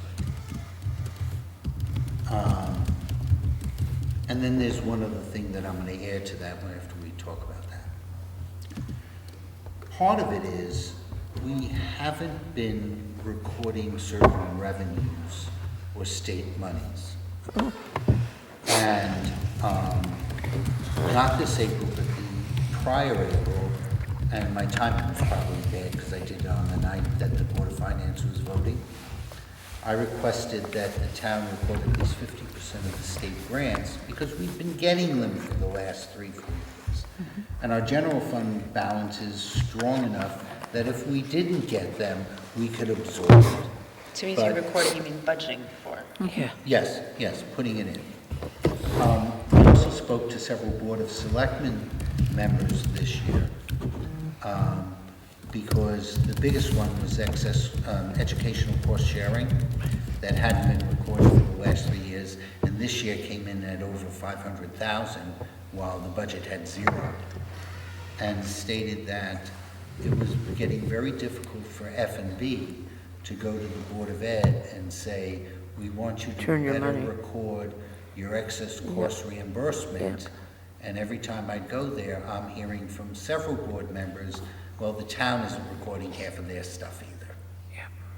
So this year, going into 20, we did record 400,000. How do you just not record revenue? What? No, we're just It's returned. budgeting it in. It's returned from the state.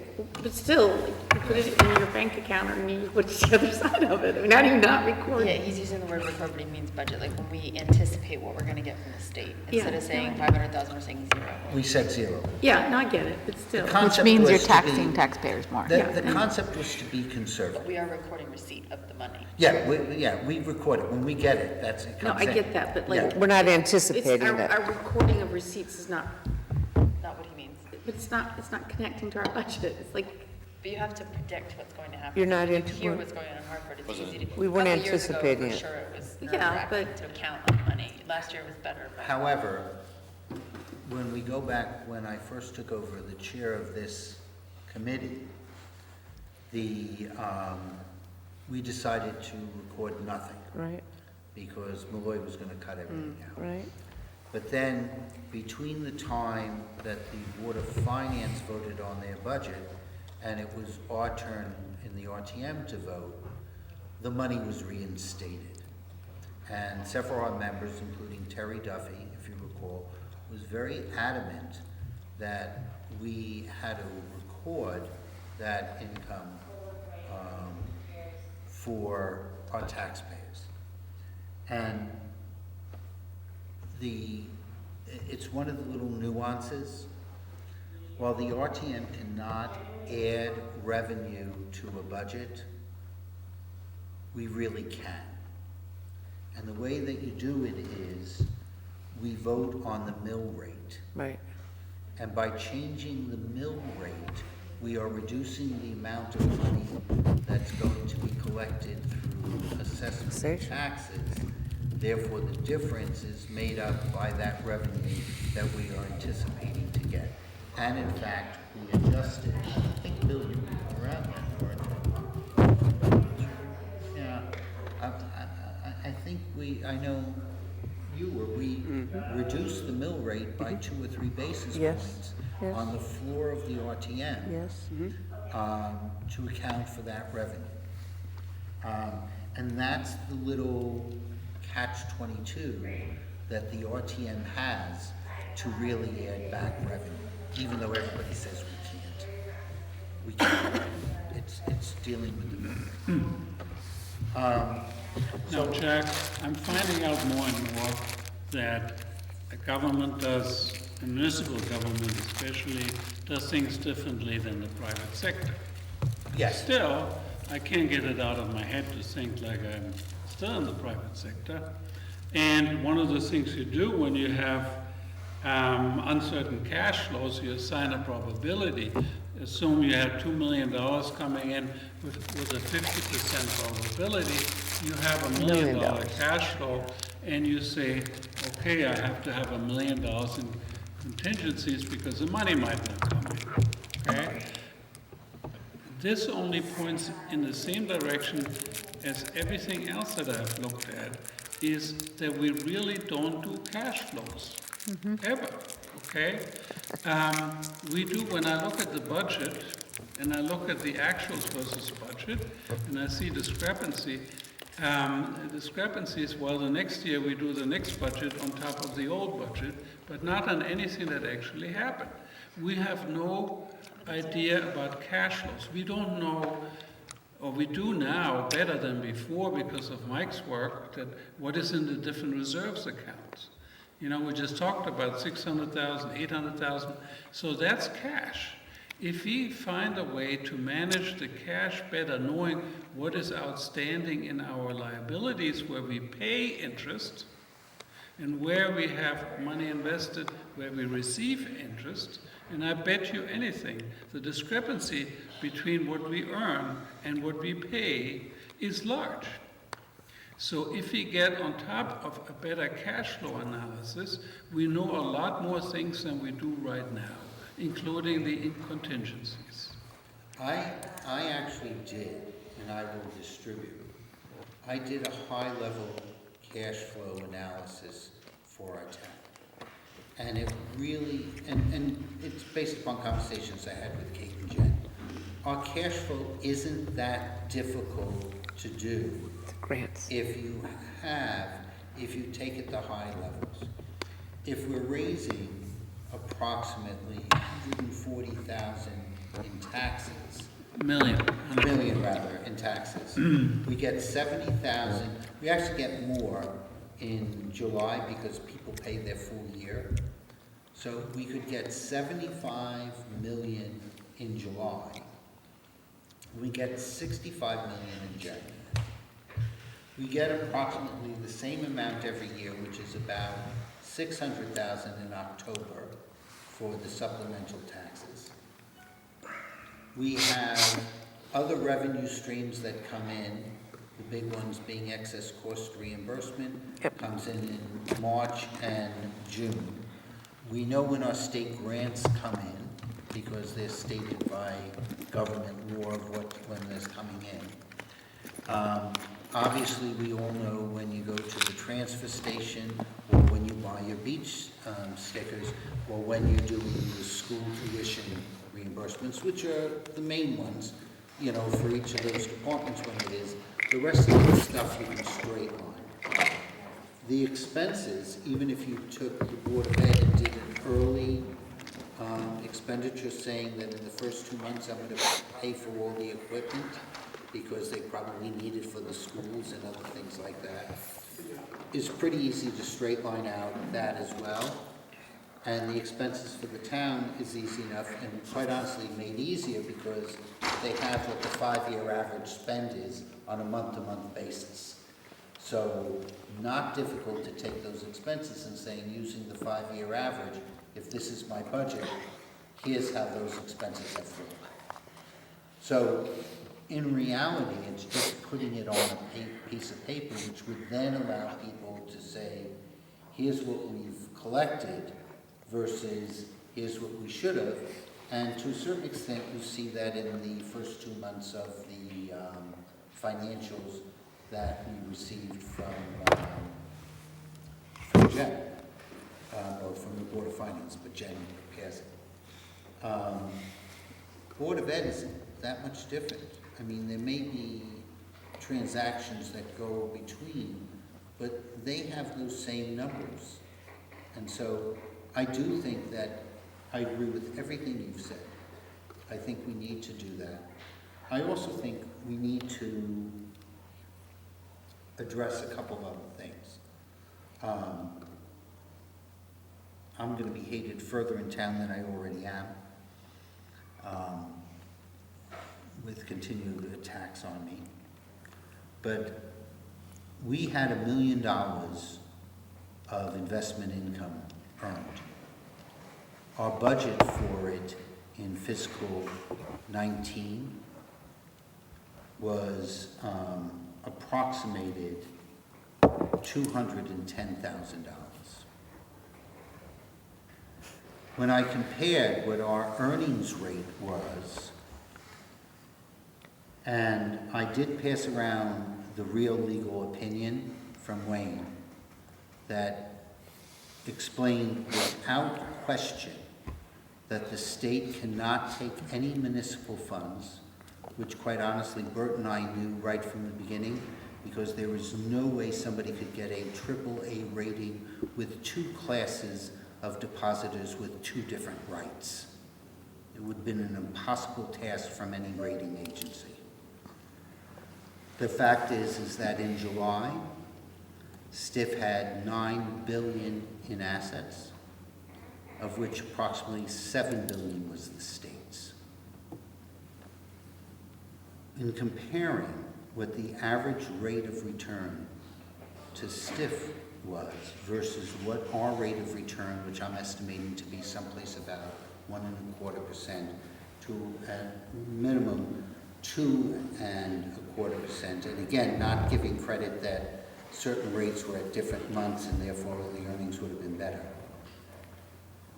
There was a loss to this town of approximately $800,000, and that starts to be significant. And if we start to back up what the loss was over the last 10 years, it's even greater. We are still not invested in Stiff, although I tend to believe Jane would like us to be. There is some follow-up that needs to be done by our other boards because the authority over the treasurer is more than what they believe. And that's based upon state guidance. Where are we with the investment philosophy? The investment, and Bert can comment on this as well, we both looked at the investment policy that was originally there, and it wasn't a bad policy.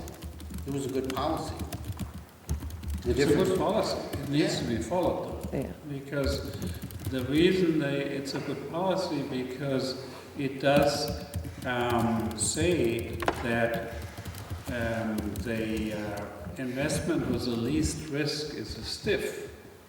Why does it say that? It says that there's no limitation on funds with the STIF, but there's a limitation on funding other banks. So right there, it says the STIF is the preferred investment vehicle, but we didn't do it.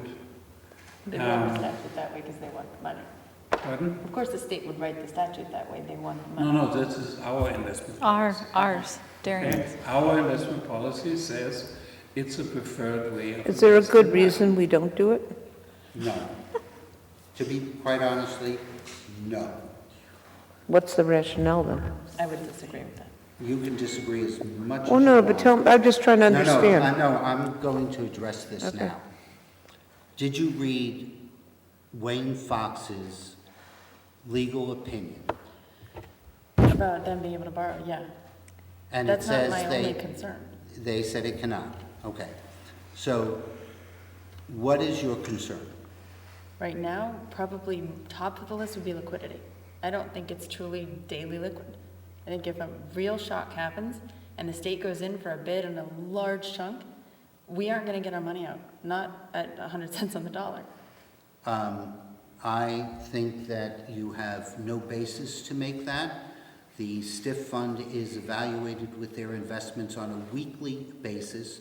The banks that we're investing in have lower ratings than they do. They are not evaluated on a weekly basis by the bonding agencies, and I don't think that's an accurate or fair statement to make, just from a pure investment policy. STIF is a very safe investment. It has been a safe investment throughout the country, and I think that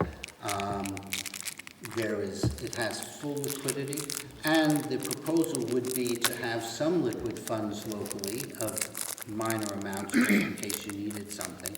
But since all the other cash disbursement accounts are zero balance accounts, which means we do not pay them until the checks or ACH have cleared, and we can move the funds in and at any time during the day, I don't think that that's an accurate statement. And I'd like to see some I've investment. sat in that seat, I've covered states and state treasuries when they come in for a bid, or anyone comes in for a bid on a large block of secondary securities, which the state could need to do if it got into trouble and needed cash. You don't get par. Like, it's just not gonna happen. And the minute you need to get your money out is when everyone else needs to get their money out most of the time. I don't believe it's as liquid as they say it is, and it hasn't been tested. So you can't say, as much as I can't say, that it's true or untrue. I think it's a risk. I think that it is liquid, because otherwise if it was perceived to be illiquid, it would be written up as such by both Moody's and. And if you Standard trust the & rating Poor's. agencies, especially in this space, or, you know. Jack, Okay. whose job is it to execute or not execute the policy? I mean, you both said you think the policy's good. The Fine. treasurer. The treasurer. In theory, the treasurer has the opportunity, the actual execution of all the transactions are done by the Department of Finance. Is there a midpoint between what you think and what Taylor? No. Well, Joan Well, could have been. there is another alternative, which they have also not chosen, is that if you do not, first of all, if you have a cash flow statement, it's easy enough to take the monies that we have. There's 22 million sitting in the fund balance, and we just got 70 million. So we're talking about $100 million of investable balances right here. I mean, let's deal with what we're talking about. We're not talking about small money here. If you have an appropriate cash management statement, which I have worked on in my professional career, it's easy enough to figure out at the beginning of every month, this is the typical amount that I need. I just need to have something coming in. So if you don't like stiff, higher than any of the bank rates that are continuing to go down and typically paying 80 basis points or lower now, one could go into any T-bill or T-note. So there's an in-between. You could be more There's an aggressive with your in-between. strategy within the Okay. local policy. So you're very conservative and he's not. Well, No, I'm it's not not. actually as This- conservative, I just don't like stuff.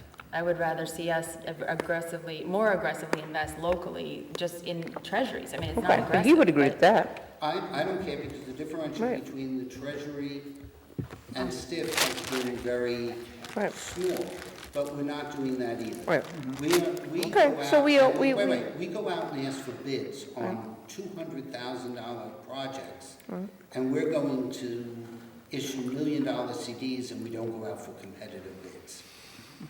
That's, Was that lack of work? I mean, why would we not go up? I cannot comment, and I refuse to comment on anyone's practices. I am talking about an investment policy and my interest in having the portfolio that we have perform at an optimum level inconsistent with fiduciary responsibility. I mean, as the treasurer, I think it is her mandate, her primary mandate is preservation of capital, not investment returns. She's not an investment Well, then she's the manager. wrong person to be investing. Maybe, maybe not. I mean, Well, I'd like to keep no, money no, safe, but we have to. Wait. But in a corporation, let's go back to private, I've said on the boards of companies, you split that function. That's not one function, that's two functions. You have an investment person and you have a treasury person, and they're not the same. The treasury person has a mandate for preservation, and the investment person has a mandate for investment, and they're very different Yeah. personalities, profiles. That's a good point. Like my two kids, you know? No, seriously. So why would we not consider that as a recommendation then? I think that That's a charter change. I think that would be appropriate because there's a lot of misinformation that have been presented. Yeah. Well, I But also they're think we're not different getting a lot of jobs. information, period. They're different jobs. There's no cash flow They're statements, different there's jobs. no projections, there's no Very different comparisons, we're not getting a We're lot of not information getting, at all. we're not Yeah, getting but- return, there's no metrics. Because the But- job that's being but- done is the one that's chartered. But honestly, where I Would you would have to expect. commit, would someone have to have a new position? No. No. What we have I to mean, do. like, how does that happen? It kind of sounds like you do, though. If you're gonna have two people, two jobs, I mean, then we'd have to somehow, I guess, vote on a new elected position. No, it's not necessarily an elected But you could have a position. hired person who The- is supervised by the elected person or something. You just need, most of the towns. Needs oversight. Have the investments Needs being oversight. done Yeah. by the finance department. Right, needs oversight. Right, it's done by the finance department. All right, that's why I was like, well, what is, Needs what would- oversight. how would we make it be different? We don't have to. But where we left off in the budget season was that there was going to be a review in conjunction with the Board of Finance, and I Did she report to thought John? our committee of the investment policy Jamie? and then the procedures She reports for to Jamie? managing it. Of the investment John or policy, Jamie? I don't think Neither. Jamie, I think it's like really the voters. No? the Okay. occupant. That's, wait, let me I'm go sorry, back. I'm still private company asking questions. There is a misnomer of who the treasurer reports to. Okay, what is it? The treasurer currently believes they report to neither the Board of Selectmen or the Board of Finance. Okay. I am not going to address that in this meeting. But It what will is, be- what is the charter for this, for the town say? The charter is very, Frank Kemp reviewed. The charter is very nondescript of what the roles are, but does not give certain privileges that have been claimed. I'll just But leave it is an elective office. Right, Yes. I got it. Right. That person is responsible to the taxpayer and the voters. So it really is fairly clear. If the voters they have a line item in the budget. If the voters have a vision into what's going on. Well, that's a different But that story, role- but Wait, that's how I'm it's set up. going to give one thing.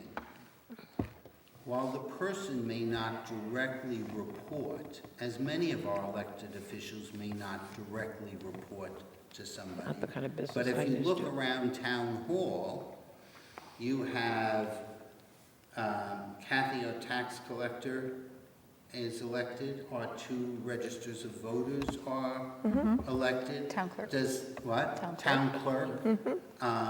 Does that mean that these elected officials don't report to the first selectman or to the Board of Finance? Okay. And, you know, from a consistent perspective, the answer is they don't, but they do, all right? Right. The same thing exists, at least if the individual doesn't, the policy Yeah. clearly, the investment policy. investment income- Clearly is articulated in state statute. Okay.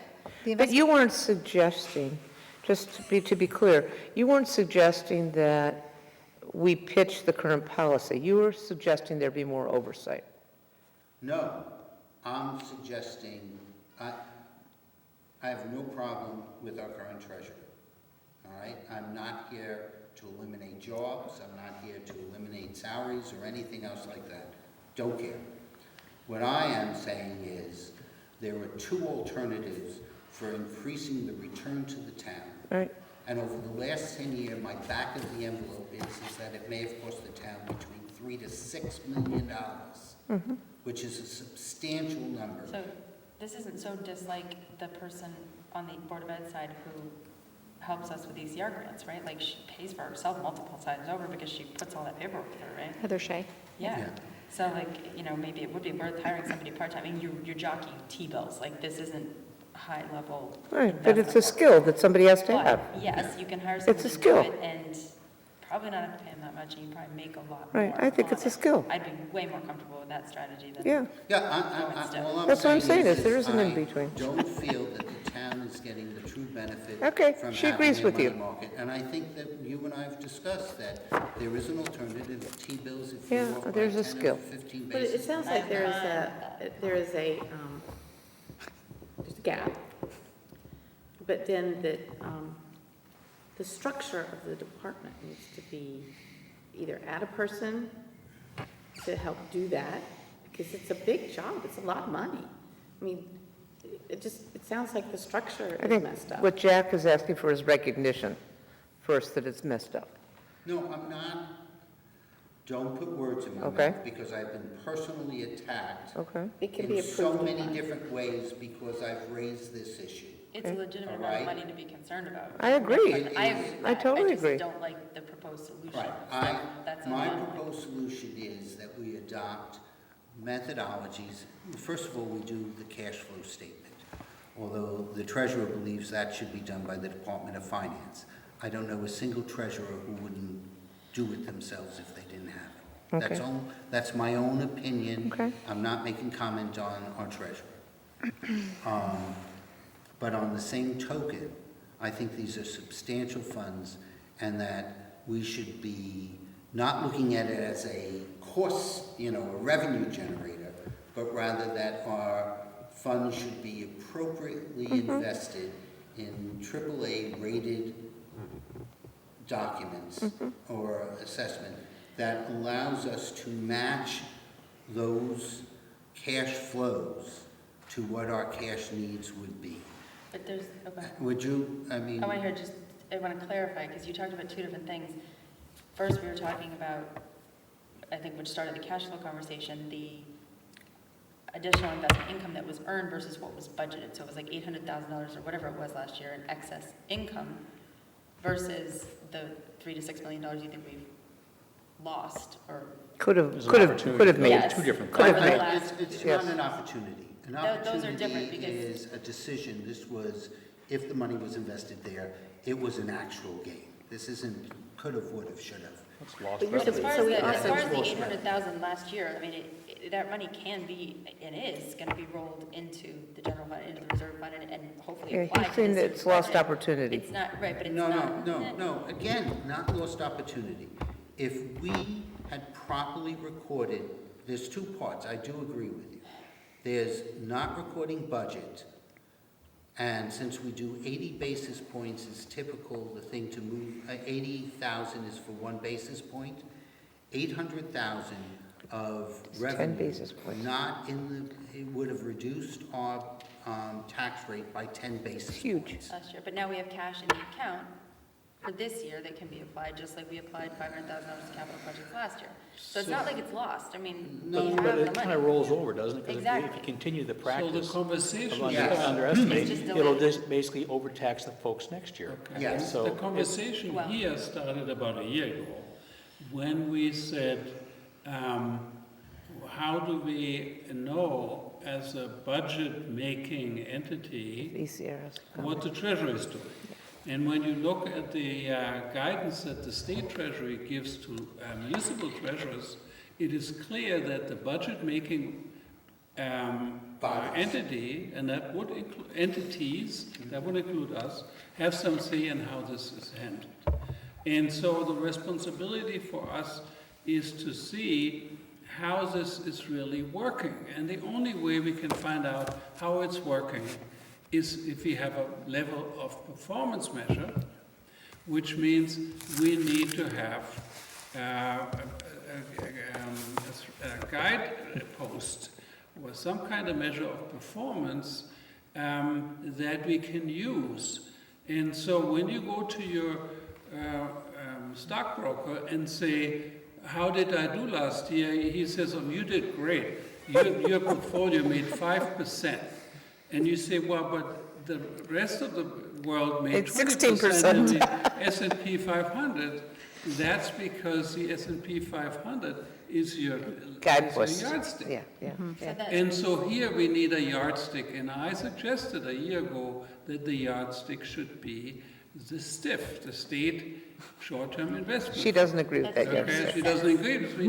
Then use a different. But you do agree- Use a but different yardstick, Yeah. but you need a yardstick. And I would have said, if he used the yardstick that I proposed, we have at least some measure of performance review, because we don't have that right now. Well, you can get a T-bill index. That would be the more appropriate. Okay, you're not, If you use a that's different fine. If you propose a different measure, that's fine. Yeah. I just You just want a proposed this measurement. one. We need a measurement. First of all, I want to measure. Eventually, you come around and say, the same as you say to your broker, when you say to your broker, I made 5% in S&P 500 index, made 20% and I made 5%, you say, why don't we buy an index fund? And here I say, if he made 1.25% on average, but the index paid 2.5%, maybe we should get around to investing in the index. It's a pooled, large investment that is risk-free and is better rated than the banks. Okay, but the first step That's is, all that the happens. first step before we determine what the guidepost is determine that the guidepost is needed. Well, Who doesn't have a Everything is guidepost supposed when you to have talk a about metric here. financial The Board of Finance has berated the Board of Ed for not having metrics. So how is it fair that they're berating the Board of Ed and they don't provide metrics for other parts of this organization? I'd like transparency in my government. And transparency means with what I do on my right side, I'm doing the same on my left. Yep, totally agree. All right? Totally So I think, though, that there's several things here, and this is part of what we're looking.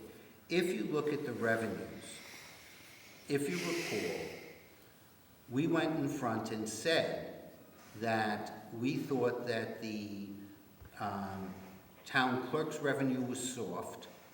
We also said that we thought that the building revenue was soft.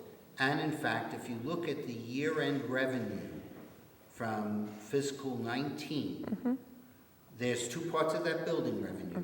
The part that we were talking about, which is the developments that are yet, we're going to have a presentation on them at our next RTM meeting. Next Monday. Yep. You're going to find out that we're probably going to be soft again this year. All right?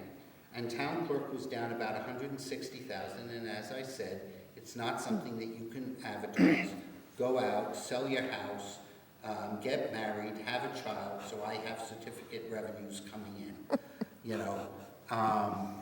So the suggestion was to reduce those revenues to better reflect what the budget is and record the other revenues that should be coming in so that the budget more clearly reflects the reality of what's going on in town. And we're hopeful. I'm telling you that I know that when you look at some of the expense side and we do the exercise for the Board of Selectmen, which we've done in the past for the Board of Ed, which is what was the original budget, what was the adjusted budget, and what is the final actuals, you'll find, and there was a long discussion about this, that some of the town departments had done a very good job managing their budget, which created some extra funds. But similar to what John Zabrowski said, which I fully support, you don't want to go and come down on those departments because that becomes a disincentive in the future for managing that. And also, Kate and Jen, in preparing fiscal year 20 budget, have already looked at those numbers and spoken to the department chairs and made adjustments. So it's going to be the end of fiscal year 20 that will better reflect the town. Okay. On the Board of Ed, we did have excess cash reimbursement coming in at $690 more, but if you recall, that went up. They also benefited from some budget control, which is that they anticipate, turnover rather, where they anticipate that they're going to be losing higher paid teachers and replacing them. And the budget for fiscal year 90 was, if I recall from the meeting, was about $80,000 more than what was originally budgeted. That was the benefit. But in fiscal year 20, the Board of Ed did increase that turnover ratio by, I believe, $50,000 or $60,000. Most of the savings, there were a couple of things that are worthy of some investigation. The maintenance was very high on the Board of Ed side. Part of it was the implementation of the air conditioning and purchasing them. But there seemed to be a couple of other items that really were really high in compared to the original budget. And I don't have, what? I haven't looked at it yet. I have. You know, I don't have the answer to that yet. The 800,000, that 855 that was in the revenue side, I asked Jen to ensure I knew what it was, but 500,000 of it, that was used to flow the 500,000 from one fund to another to pay for the capital that we had. And then the 350 was for the air conditioners at the schools. So it was just a flow, an accounting flow, as opposed to a number. But overall, I think the town did well. It's just, how do we tighten this up and be a little proactive, but still understanding it's their budget. You know, I don't want to be telling them you have to do this. It's their budget. So. Well, I both Taylor's point, Bert's point, I acknowledge both of them as very good points. I think, Yep. in my own way of kind of getting my head around to reconcile the 2 points, I don't necessarily, maybe that's too harsh of a word, reconcile, but I think, you know, Taylor, you've expressed your concern about the STIF. Bert has expressed the concern or the need to have a benchmarking, and I think my way of thinking for Bert's point is to say that, all right, if the decision is for every dollar that we don't invest in STIF, with a benchmarking, we can associate what the lost revenue is. And that then rolls up to the total amount that doesn't go into STIF, and we can say, all right, the decision, for whatever reason, not to go and invest in STIF has an impact to the town of costing the town X amount. Yeah. So we put a price tag, a metric on that decision, Right. and then we go from there. Wouldn't it be nice to take down the mill rate next year? What? Wouldn't it be nice to take down the I mill? think that depending upon what initiatives are going to be coming from the town, we might be in that position. Be really But nice. we can speak to somebody, since the two of you are, since this is the last Yes. meeting we're going to have with the two of you. Is that right? Yes. Yeah. I don't even know when the last. Oh. I do want to say, with the exception of one thing, I want to give almost a perfect attendance, she had an excuse for it, but perfect attendance to Taylor.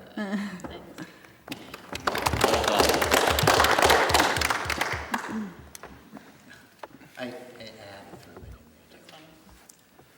And to- Okay, I just wanted to ask Taylor, your concern is that there's an event and She doesn't trust on the any state. given event, if 50% of the fund needs to be redeemed, there'll be a haircut because you Yes, have to yes. basically fire Yes. sale security. Yeah, and it could be a geopolitical event, it could be a state event, it could be anything, but, I mean, I know that even when I left in 2012, you couldn't get a bid on several hundred million, definitely not $1 billion without taking a hit. And if the state's coming in for liquidity, or the market takes a hit, and we're trying to get out along with everybody else, we're not getting out at 100 Okay, cents on the dollar. so, but in that instance, the stiff fund itself doesn't break the buck, right? It's just. It might. Well, wait, we just had a They have a major reserve, recession. but- The SIF, nobody lost any money in SIF when the market fell. Jack, hang on, I spent 30 years working in the bond business, so I'm going for a very specific point here, right? But it does incorporate Jack's comment. I haven't seen the bond rating write-ups on the SIF, and to the best of my knowledge, there's no independent analysis within the panel to evaluate the credit quality of the SIF per se. But if the issue is that on a given day, daily liquidity may not be available absent a haircut,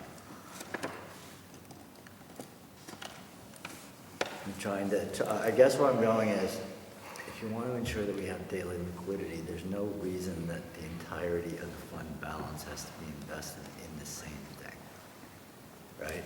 So back to Bert's point, right? If we establish a benchmark and say, for lack of anything better, we choose the Treasury benchmark because it's deemed, the Treasury bill is deemed to be a risk-free asset. Just wait,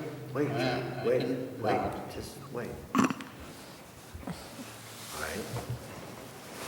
You can invest some of the funds in a variety of different instruments so that you have daily liquidity, but still generate a higher blended yield, right?